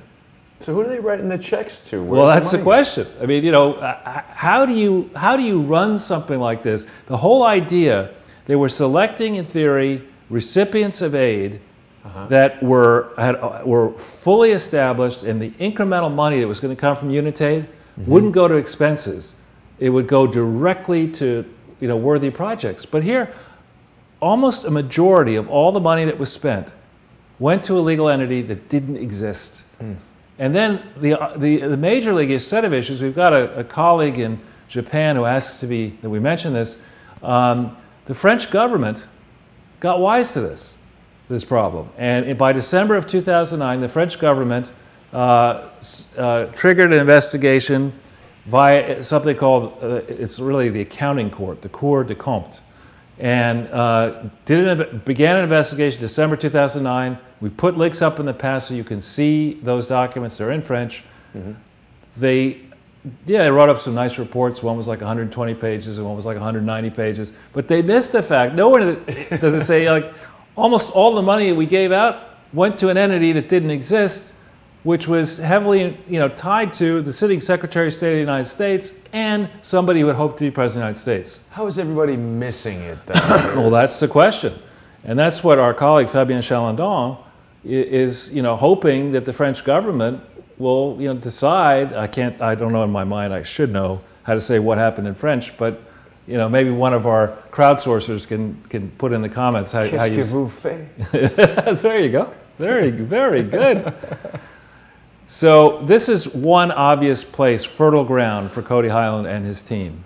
If we go back into the slides, now let's see if this works, this link. I was having trouble with the WikiLeaks today. It worked and then it didn't work. This? Yeah. And we'll see if it actually works when you get in there. Okay, this, you see it, there were a whole bunch of MOUs that people began to think about doing on the 21st of October, before the election in 2008. This makes sense. I mean, you have to look ahead. What if Barack Obama wins? We need to be ready. We need to, And if you go up a little bit higher, you'll see if you hit a little higher, if you hit that attachments thing. Okay, this here, the PTT MOU, let's see if that comes up. You gotta, It's going to launch Microsoft Word. Did you? I think it's going to. Yeah, there it goes. There it goes. Okay, so this is an MOU between the General Services Administration and the presidential transition for Obama. But they were thinking about this MOU prior to the election result. Don't tell me that they weren't thinking about the Clinton Foundation issue as well, right? Because the official theory was, in the story in Hillary's book, is that they didn't even begin to imagine anything at all about the Secretary of State thing until the phone rang when they were on a walk in the woods. And Barack Obama, he wanted to, in order to reach Hillary, of course he would call Bill's cell phone first. I mean, it's just implausible. Why would the president-elect reach out to Bill Clinton to get to Hillary Clinton? I mean, Hillary Clinton, we know, had a cell phone, right? We know she had a BlackBerry. Yeah. Right? It's just It's completely implausible. But anyway, if we go back into the text here, the slide rather, yeah. There were a lot of MOUs. They love the MOU. And in this one, if we hit this link, the Judicial Watch link, we put this up before. I don't know, Thomas and Robin, if you've seen this before. This is the real MOU, not the one that they gave to the Senate. Oh, where they changed the date? Yeah. And you'll notice at the very beginning, this says this agreement is by and between the William J. Clinton Foundation, the first paragraph, and the Office of the President-elect. Those are the parties. Okay? Mm-hmm.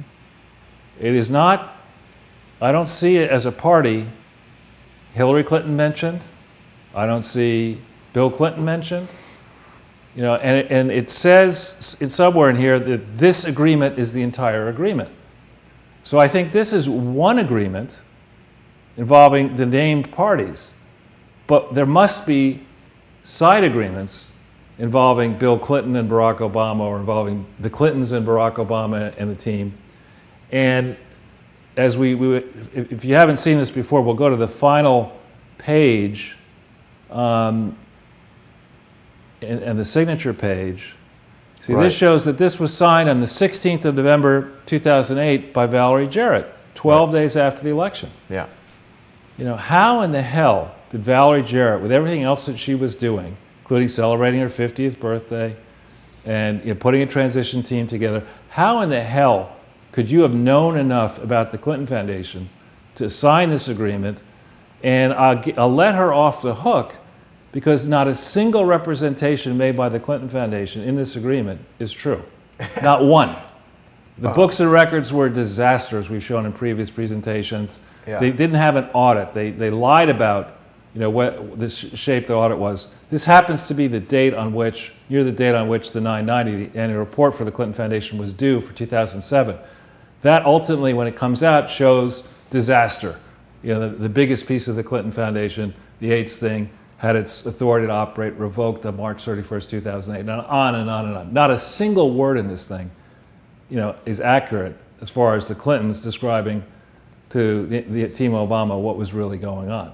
Right. And so the correspondence file back and forth here is really interesting. You know, when did this negotiation begin? Who represented Valerie Jarrett? How much diligence was done? And then what happened after the fact when Jarrett and Obama get in there and they realize the truth about the Clinton Foundation and that they have to try to cover all these things up? Where's all that correspondence? How come there's none of that in any of these emails that have been released on all work-related emails involving...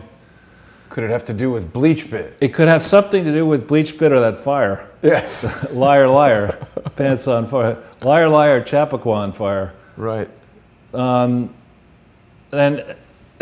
another funny thing in here is that the New York Times, you know, has been running around. Maggie Haberman, I gather, has a piece in today's paper, you know, attacking Trump's mental stability and all this kind of stuff. And the New York Times has really destroyed what remains of its reputation in the coverage of the 2015-2016 campaign. But if we hit on that link, this is a gentleman, Nick Confessor, who I think has written several excellent pieces. This one about Podesta? This one here. Yeah. Yeah. And you see this is dated the 23rd of July, 2013. This is, you know, trying to figure out, to give the New York Times the background that they want to get Nick Confessor here, that he wants to get concerning how the Clinton Foundation was put together, how the conflicts were regulated, et cetera. And this gentleman... Ironic last name. Exactly. Certainly not related to the Clintons.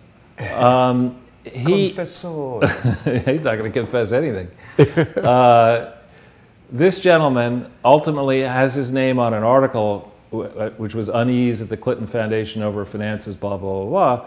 But he gets played. History will show that the New York Times was played, that they didn't, you know, follow the trail farther as far as they should have.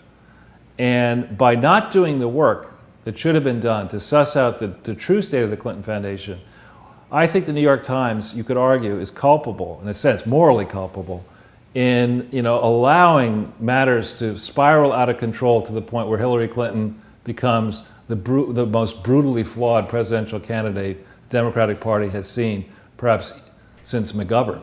I mean, McGovern, as far as I know, didn't have ethical problems, but he just was a really bad candidate. Anyway, so we go back into the slides. We're almost done. We've had Stuart Dean on here before. Yeah. He's a great guy. We're going to get him back to talk with us about, I don't know what that is. This is an excellent article for people who have time and want to go back into it, to read up on, Stuart's a lawyer, an accomplished lawyer, and now a writer. Take a look at this article at your leisure. And, you know, by the time Hillary is thinking about running for office, the IRS, the Justice Department, certainly the Obamas must have known that the legal state of the Clinton Foundation was a disaster. You know, and how they could have decided, yeah, okay, our best hope is to have Hillary Clinton run because she's going to beat anyone, and if she wins, then we'll just cover all this stuff up. Right. I mean, either they didn't take the time to look at any of this, which I think is unlikely, or they just figured they could rig the election, rig the primaries and rig the election, which I think is more likely. Yes. So if we go back into the slides, there's this great article that came out, I don't know if you guys, Robin and Thomas, if you saw it, Zero Hedge, just came out yesterday, where the bank records have been handed over. Thomas, have you seen them? The bank records have been handed over to the House. Are you talking about Fusion GPS? Yes. Yeah, they're handed over under seal, so the only people who are going to see those are top people in Intel, House Intel, and their aides. And I guess whoever they share them with, and maybe in DOJ. And at some point, I think they'll probably get a referral kicked to the Inspector General on those, based on what I've heard that's in those.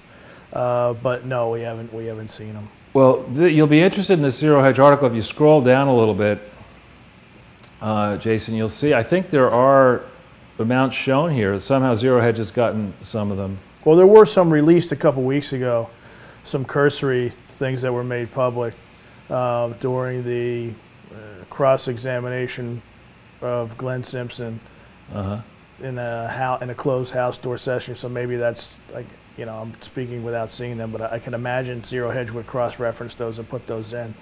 But as far as anything that's, you know, raw bank records that they just took control of a couple days ago, I don't think anybody is, those have been leaked out to anybody. Not only that, I don't specifically know if the House is going to be able to do anything with those, because there still was a motion pending from GPS's counsel to appeal the decision to release the record. So I don't know if that has to be taken care of. Like, the bank overstepped their bounds. The bank, everybody says, oh, the secret bank. The bank is TD Bank. So let's just get this out. I'm tired of hearing, oh, the secret bank. It's TD Bank. That's the bank that's involved.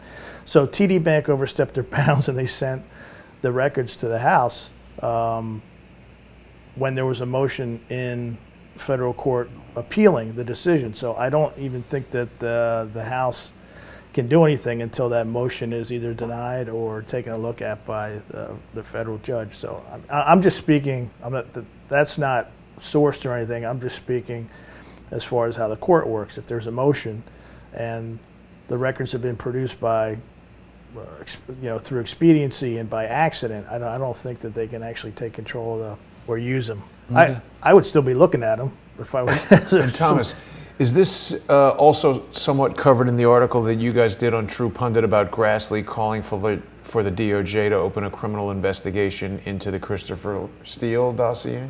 Well, that's a trapdoor. That's a public thing that was put out by Grassley, and it was co-signed by Lindsey Graham. And it's like giving people who are on Trump's side almost red meat. First of all, Christopher Steele's not a United States citizen, so he's in Britain. So who, you know, for the most part, who really cares if they're going to go after him criminally? I mean, they're not going to extradite the guy over something like that. It's a 1,001, just like the thing Flynn he pled out to. It's lying to federal agents. It's not. He's not being charged or he's not being investigated for a conspiracy.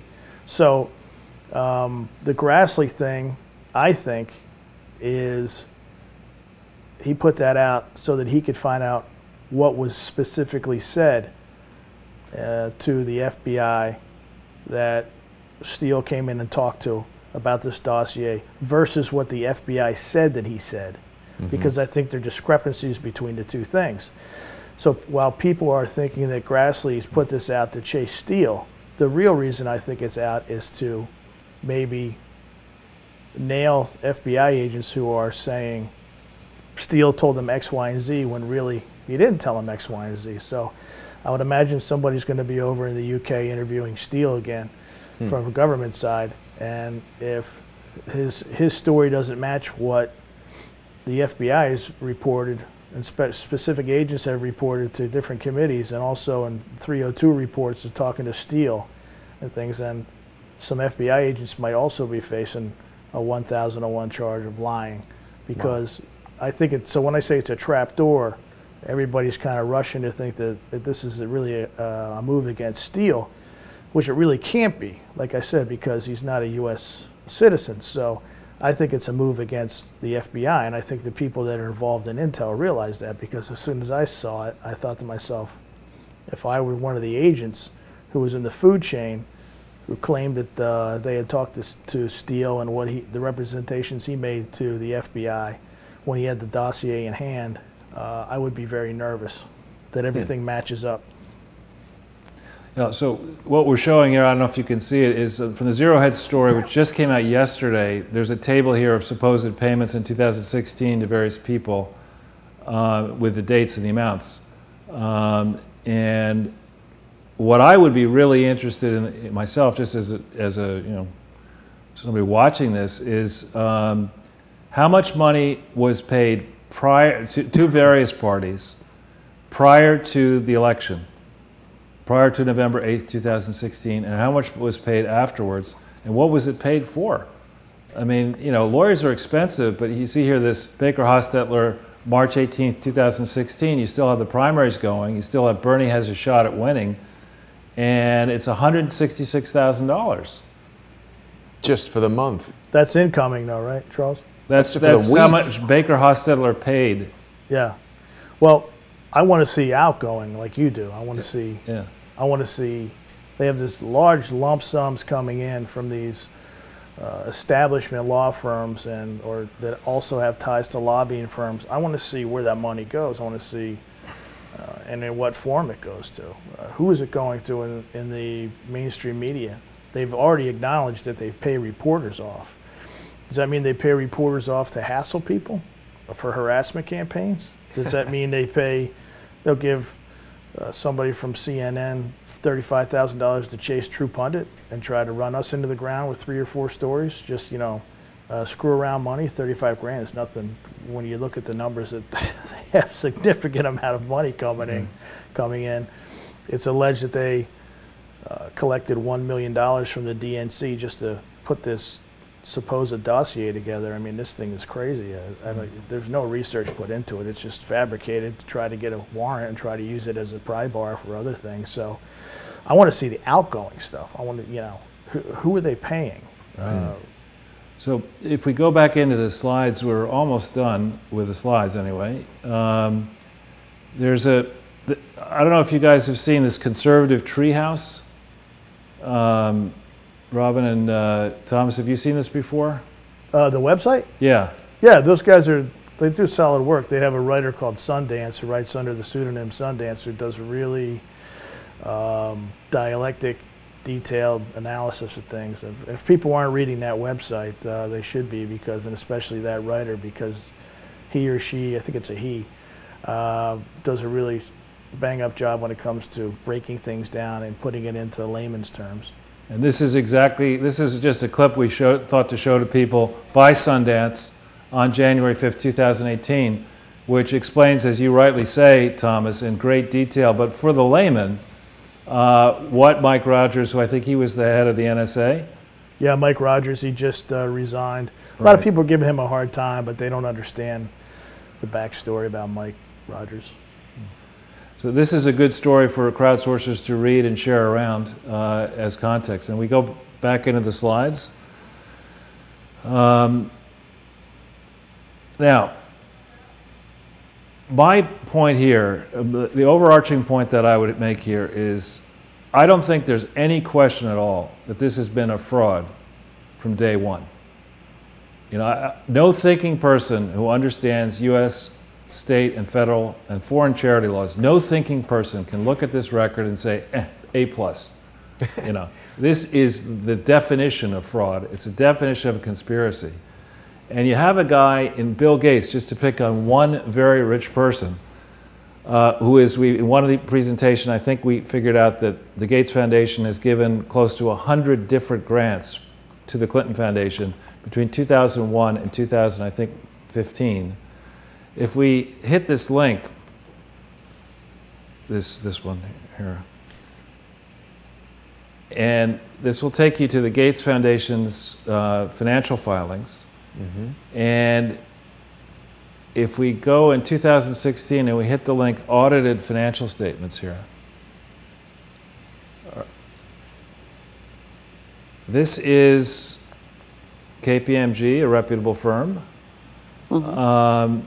It's had some problems. All these big firms have problems, but the next several pages down, if we look at, this is the page here, 2016. Look at that. This is actually, believe it or not, in thousands. So the total assets of the Gates Foundation, $41.3 billion. And in what we would call, is in an investing world, in the net assets, the equity equivalent of a foundation, $33 billion.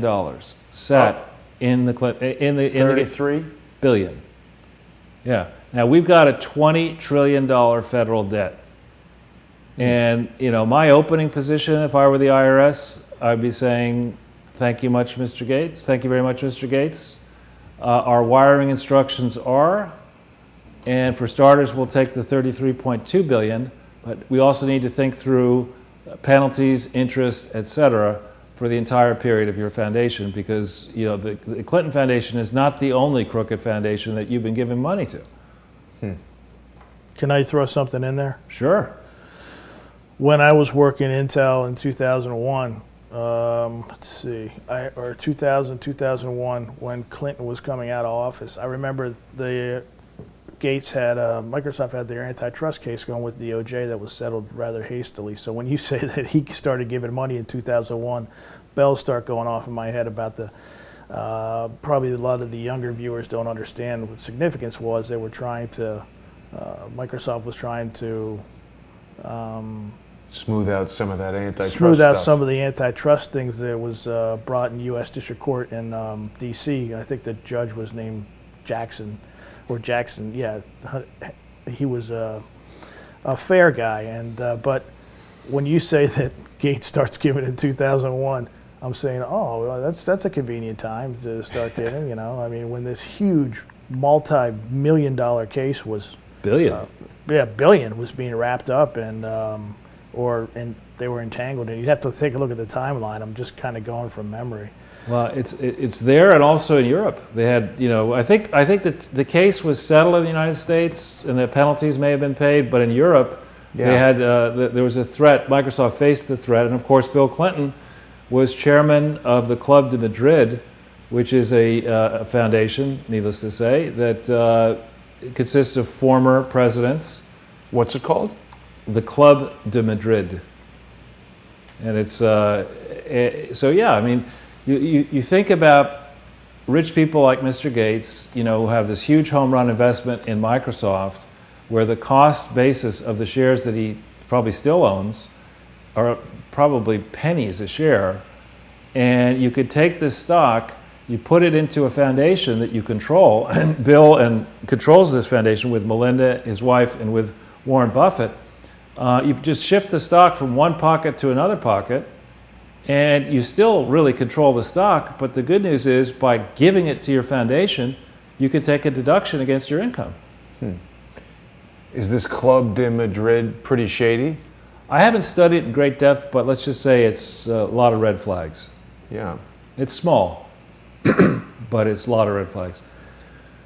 So if we go back into the presentation, that really is, you know, the bulk of the information that I wanted to lay out so that people had a chance, particularly Carter Highland, the FBI, the state and foreign governments. This, with all of our preceding presentations, should, you know, help your minds, you know, look down the avenues that need to be followed to see what we see here. And we really hope that you'll have the gumption to use this Clinton Foundation case with the resources that you have, particularly from the charity angles, to discipline this massive charity fraud, the largest set of unprosecuted charity frauds ever, discipline the trustees, discipline the executives, discipline the significant donors. Take this as far as it needs to go. And this will, I think, help President Trump and his administration drain the swamp. Yeah. And I think actually, you know, I've had, in some of the debates I've been on, people will say, you know, this is just a political witch hunt by Donald Trump to go after his rival in the 2016 election. No. To say that you think it's okay to let this go, across the political spectrum in America and around the world, nobody, no serious person is in favor of charity fraud.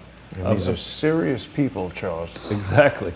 So I don't know what you, Robin, think about all this, what perspectives you might have on whether this is a case that's too big to prosecute, or is it a case that, you know, you think might get the juices flowing of the line FBI people and the law and order prosecutors at federal and state level? I don't think it's too big to prosecute. I know that there's been many cases that have been international that have been very big, maybe not as much money, but have been just as large. When you look at some of the terrorism enterprise investigations, they go on for years, but at the same time, it's not too large to prosecute. One thing I was just looking at, the audit of the Federal Bureau of Investigation annual financial audit was done by KPMG. Just a lot of, I know a lot of executives do go to KPMG after they leave the FBI. Just something to think about. A lot of companies will hire FBI executives if they, want it, just for favoritism. It definitely is not too big to prosecute, and the fact that it's coming out of a division that's not the big three actually increases the likelihood that you'll see a lot of good work.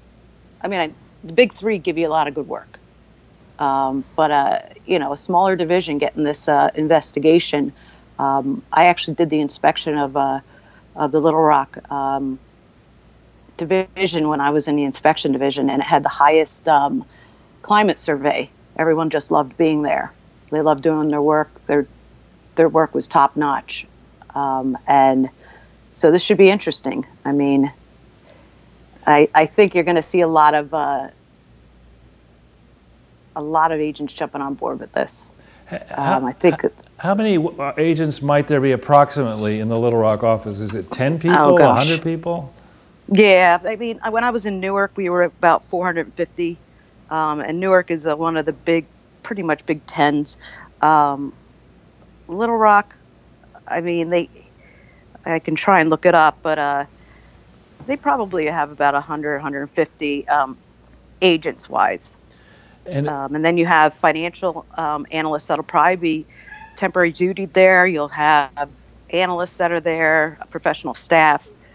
You'll see a big surgence of resources into that area. And is it fair to say, I hope I'm actually going to admit to leading the witness. Is it fair to say that the FBI might have one or two very good forensic accountants?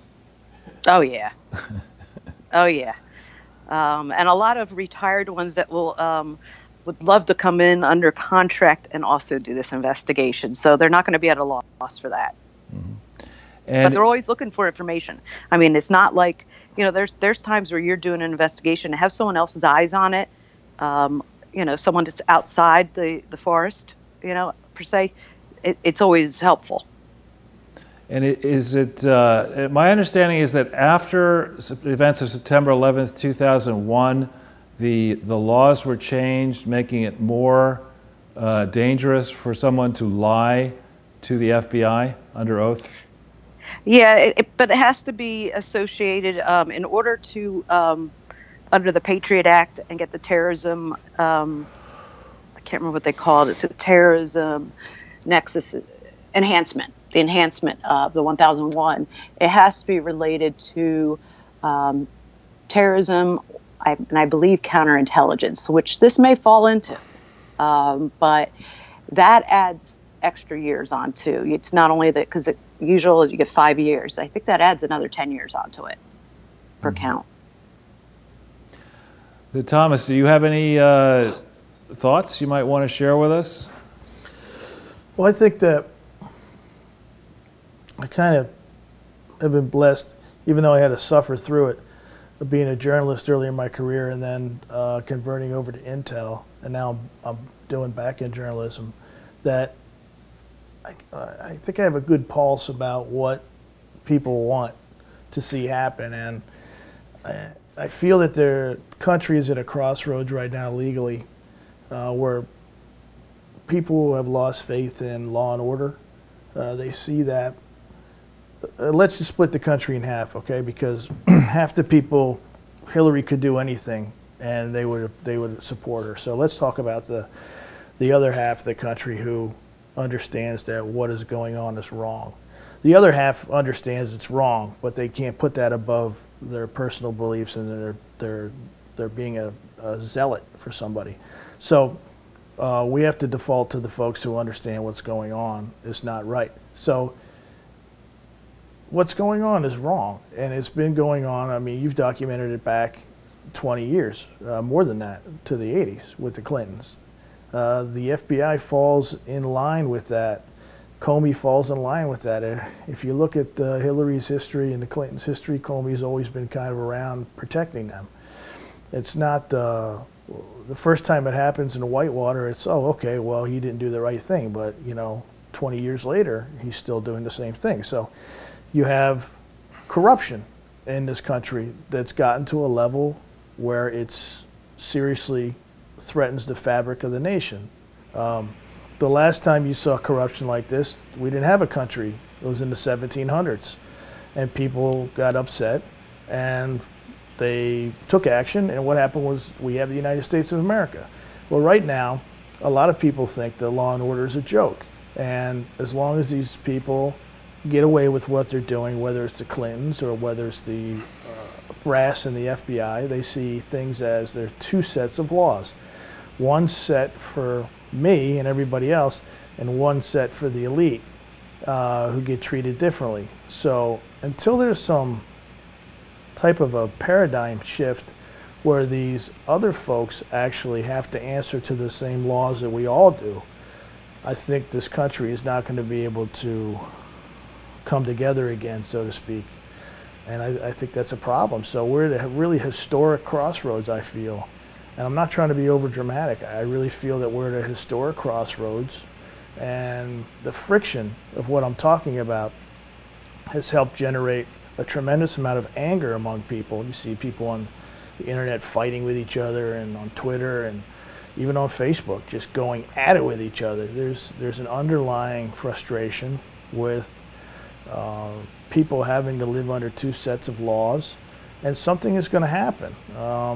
Either this government can straighten itself out and make some people have to stand for their crimes, or as a student of world history, somebody's going to step up and there's going to be some type of an incident like there was early. I'm not trying to be like drastic or anything, but this is just what happens in history throughout the world. When the government becomes too corrupt, the people are left to take matters into their own hands, and I don't encourage that. I'm just saying from a historic standpoint, I think we're getting to that level where this corruption is so bad, nobody wants to do anything about it, and the folks that do step up and do something about it are attacked by, you know, congressmen and other people, and that have their hands in the pockets of the targets that are being investigated. I think corruption has gotten so bad that people want to see something done.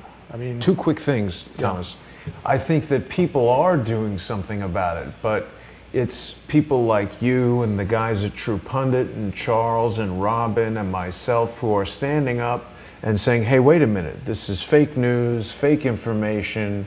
Robin at the FBI saying, you know, this is, you know, corruption and I'm not going to stand for it, and starting her actions there at the FBI. I think that taking action doesn't necessarily mean taking up arms.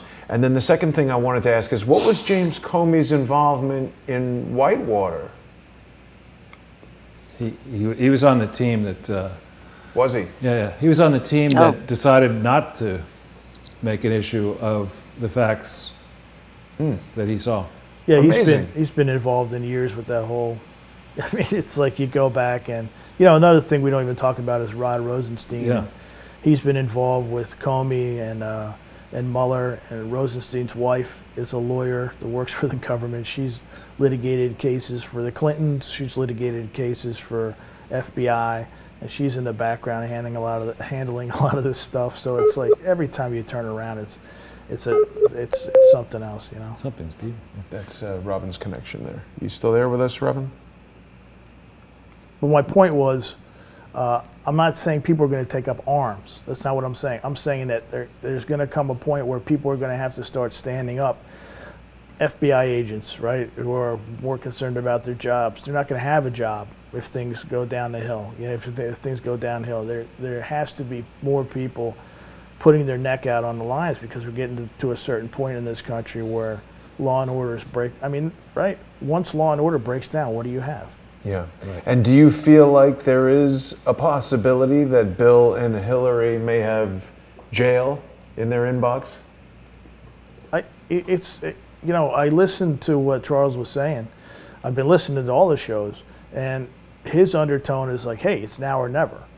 Yeah. For instance, if I was on the job working for the FBI, I would have already talked to Charles. I would have had all these charts, and I want his input on it. I want to find out exactly what he thinks. And if I find out something along the lines, if I'm working out of Little Rock and I find something along the lines, I call him up on the cell phone. Hey, what do you think of this? What do you think of that? What do you think of this? Right? You have to use professionals who know more about the subject matter than you do. I mean, that's just good investigation, right? Yeah. Don't think that you're a lot of these guys have the wizard syndrome. Oh, I'm sworn in as the FBI. Now I'm the wizard, and what I know, you're not allowed to know because I know everything. And on that topic, Thomas, I want to remind people that they can reach out to Charles on Twitter. He's there at Charles Ortel. And of course, you can go to charlesortel.com and email him directly. And while we're at it, I also want to remind everyone that our guests today are retired FBI agent Robin Gritz and Thomas Paine of True Pundit. Robin is currently fighting corruption in the FBI. She's got an ongoing lawsuit. People should consider visiting the GoFundMe page for Robin Gritz, help her reach her goal. And of course, True Pundit is on Indiegogo. 16 days left in this campaign for True Pundit.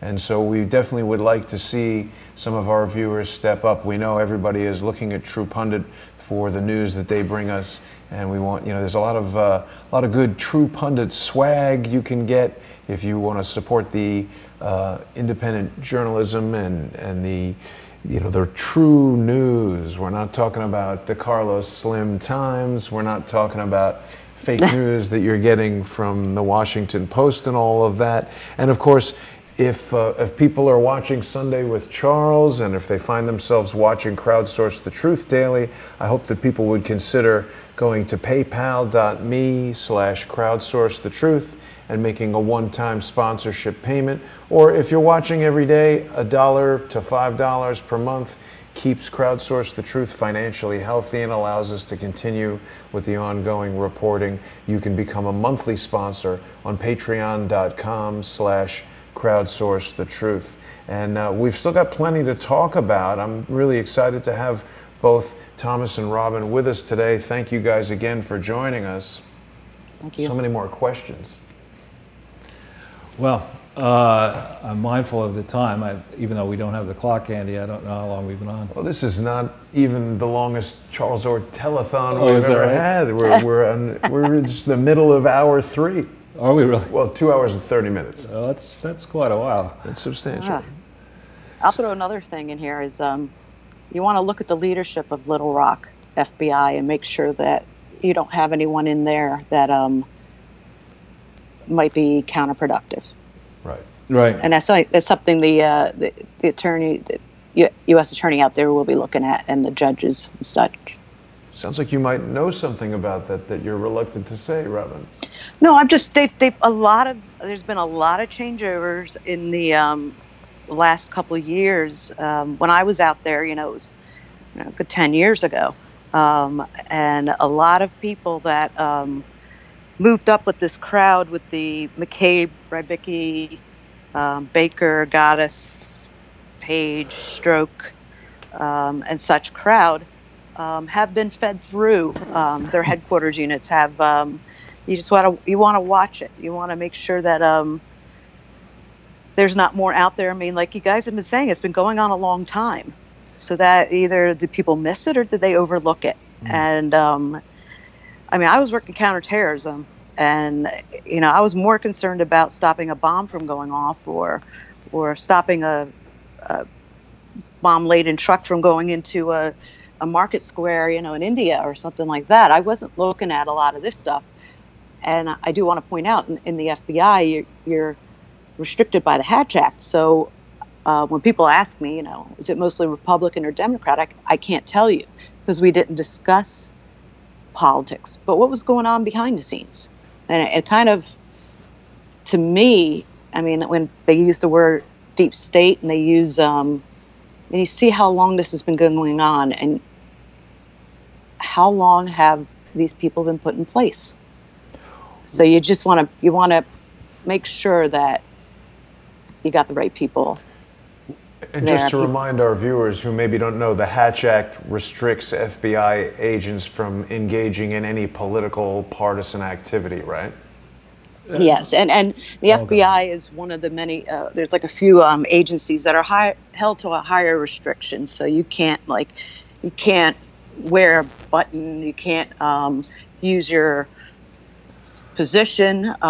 You can't send things on your official email like Mr. McCabe did. Of course, I do love the fact that his statements do say that he did not participate in anything in his wife's campaign. That's a statement he made and a statement the FBI put out. Yet there's pictures of him with the campaign shirt on. So that's lack of candor. Yeah. Yeah, amazing. So you can't lie to an FBI agent, but FBI agents are allowed to lie to the public. Is that the idea? They usually get caught. And it's usually by other FBI agents or retired FBI agents. There's a lot of retired FBI agents out there. A lot of retired executives, very high up executives that are very upset about what has transpired and are looking for some action. Well, since you mentioned, you were out in Little Rock, was it 2007 or 8? Around 2007. Okay. I did an inspection out there. You go out there for 2 weeks, and I inspected the civil rights program to make sure that they were following all the procedures, the laws and such. And then I met with community leaders in the civil rights area, and just seemed like everyone was really happy to be out there and working there. So since you bring up that time period, we've talked about Diane Upchurch. Who is that? Special agent in charge of Little Rock. There you go. So you did mention, so you were out there 2007-8. In January of 2008, we've talked about this on a prior show, and maybe you didn't see it, and Jason, you may have forgotten this. In January of 2008, a healthy, married guy on the way up got into some arguments. He was the chief financial officer of a construction company that was centrally involved in building the Clinton Foundation Little Rock, Arkansas complex that was finished for the most part by November 18th, 2004. That gentleman was heard shouting at somebody connected to, in the distant past, this accounting firm BKD, and he left his house, and his car and body were discovered the following, well, he went missing basically in January. What's the guy's name? John Glasgow, like the city in Scotland. And I want to say his remains were finally found in a park in 2015. And, this, there we go. March 12th, 2015. So this is right around the time that I wrote the first story about, with so many red flags, why isn't the IRS auditing the Clinton Foundation? This is an unsolved mystery. Wow. What happened to this guy, John Glasgow? His body was found with, of course, an antique gun next to his head. He was shot. Just like Vince Foster. Exactly.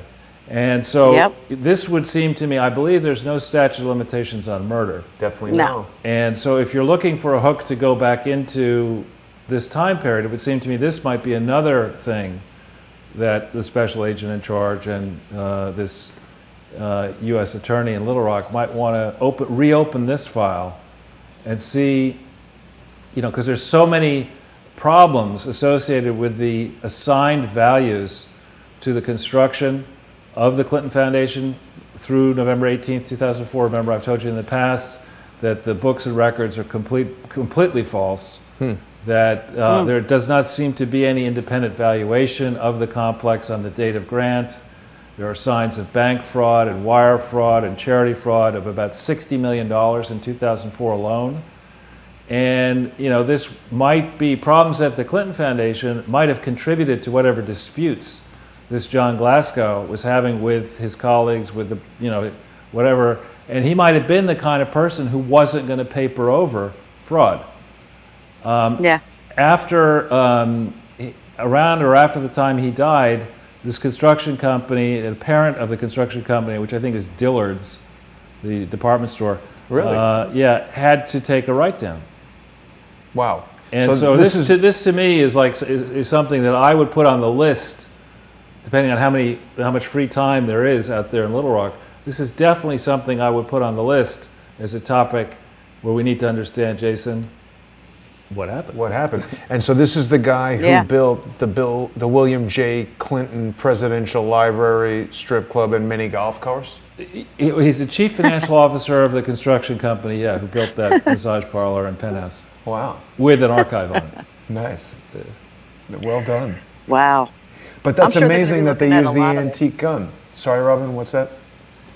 I'm sure they're going to be looking at a lot of this. I mean, you know, Little Rock probably has gotten a lot of these complaints before, and but a lot of those type of things like murders and such, you know, they look to the local police departments. But if it involves the overall Clinton finances and the library and everything, I wouldn't be surprised if they at least take a good look at it.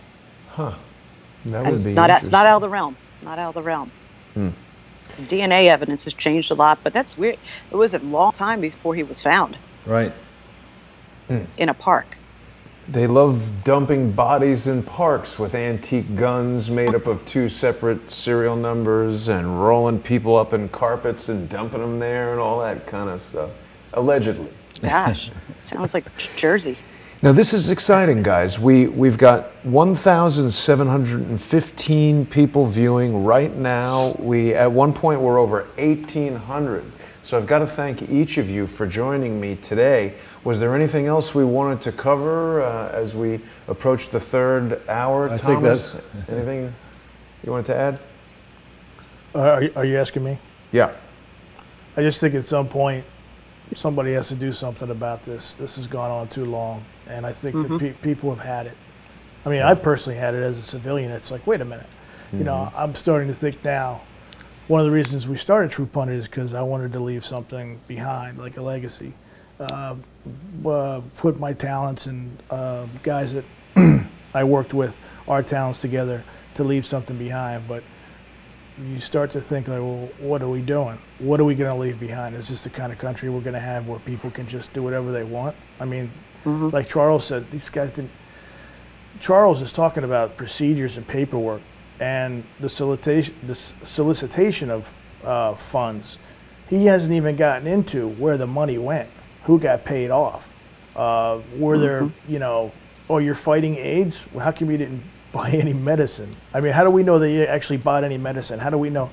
Right, so it's a huge fraud, and it's a huge blemish on this country, and there are other countries looking at us saying, are they going to do something about this? Because this is a problem.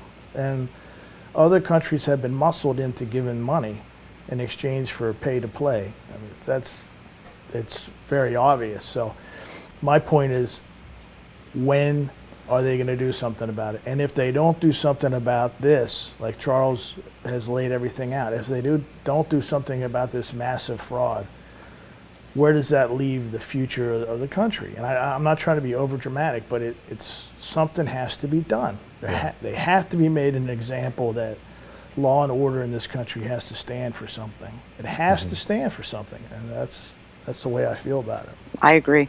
Yep. I mean, when I took the oath and went into the Bureau, just basically what you're saying, there's a reason I went into the FBI. Before that, I was law enforcement as well. I knew who my boss was. It was the American people. I knew what my job was. And I took that oath, and a majority of FBI agents take that oath. And to have to look at the fact that maybe they were working some big cases that were undermined because of this. Right. You have to sit there and go, well, what happened?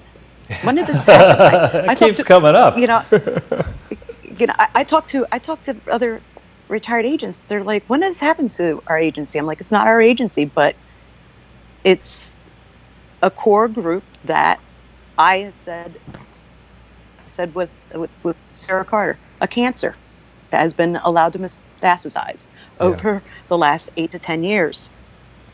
Why didn't this happen under Louis Freeh? Because he wouldn't put up with it, because he worked organized crime. He knew exactly what the family was. Right. So, you know, it'd be interesting to get his view on what's going on. He, you know, I loved working under him. I came in under him, and, you know, he came and ran with us on Fridays, which made us get up at 4 o'clock in the morning and have to all match. But we liked running with him. A great leader, but he promoted candor. He promoted telling the truth. He took care of people that told the truth. That has changed since he left. You tell the truth now, you end up like me, without losing your house, losing everything you own, you know, everything goes down, you know, and they have to rebuild. Why does that happen? And why does it happen not only to me? I got hundreds of people I can tell you about that have stood up for the right thing, have reported contract fraud, and people have gone after them. Right. So Thomas is exactly right. Something's got to be done, and it's got to be done now. And I'm hoping Sessions is strong enough to stand behind his reviews. And I hope, if he isn't, that someone else comes in and takes over that. And I have to believe that Christopher Wray is strong enough. People are getting upset because they don't hear much from him.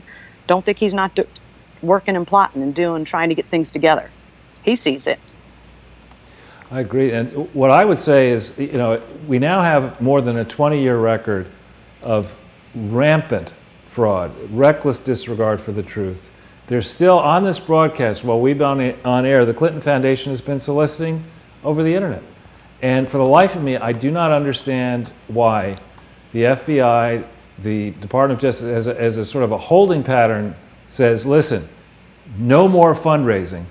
You can't raise another penny until you correct all of your past filings in every jurisdiction. And because these trustees, some of them are longtime trustees who put up with this, you know, for many, many years, remove the Clintons from any role in this, put in neutral conservators to oversee a process of finding out what actually happened, getting all the books and records together, and then prosecute. One thing I do fear with these Clintons is that when they're close to getting caught, what they try to do is they rush to get you to accept, or I'll plead to a lesser thing if we just make everything else go away. Yeah. I don't want to see that happen. Right. You know, I like to see a neutral conservator put on top of this, the existing trustees removed, the existing senior executives removed, you know, and whatever firms are required to go in and produce the books and records and reconstruct the accounts so we know what actually did happen, how far afield of the law they went, and then you prosecute them. Or they could just do like the Bundys, stick them in jail for 2 years, body cavity search every day, waiting for trial. Well, when you think of what you just laid out, isn't that what every corporation out there is held to? I mean, I work for a financial institution.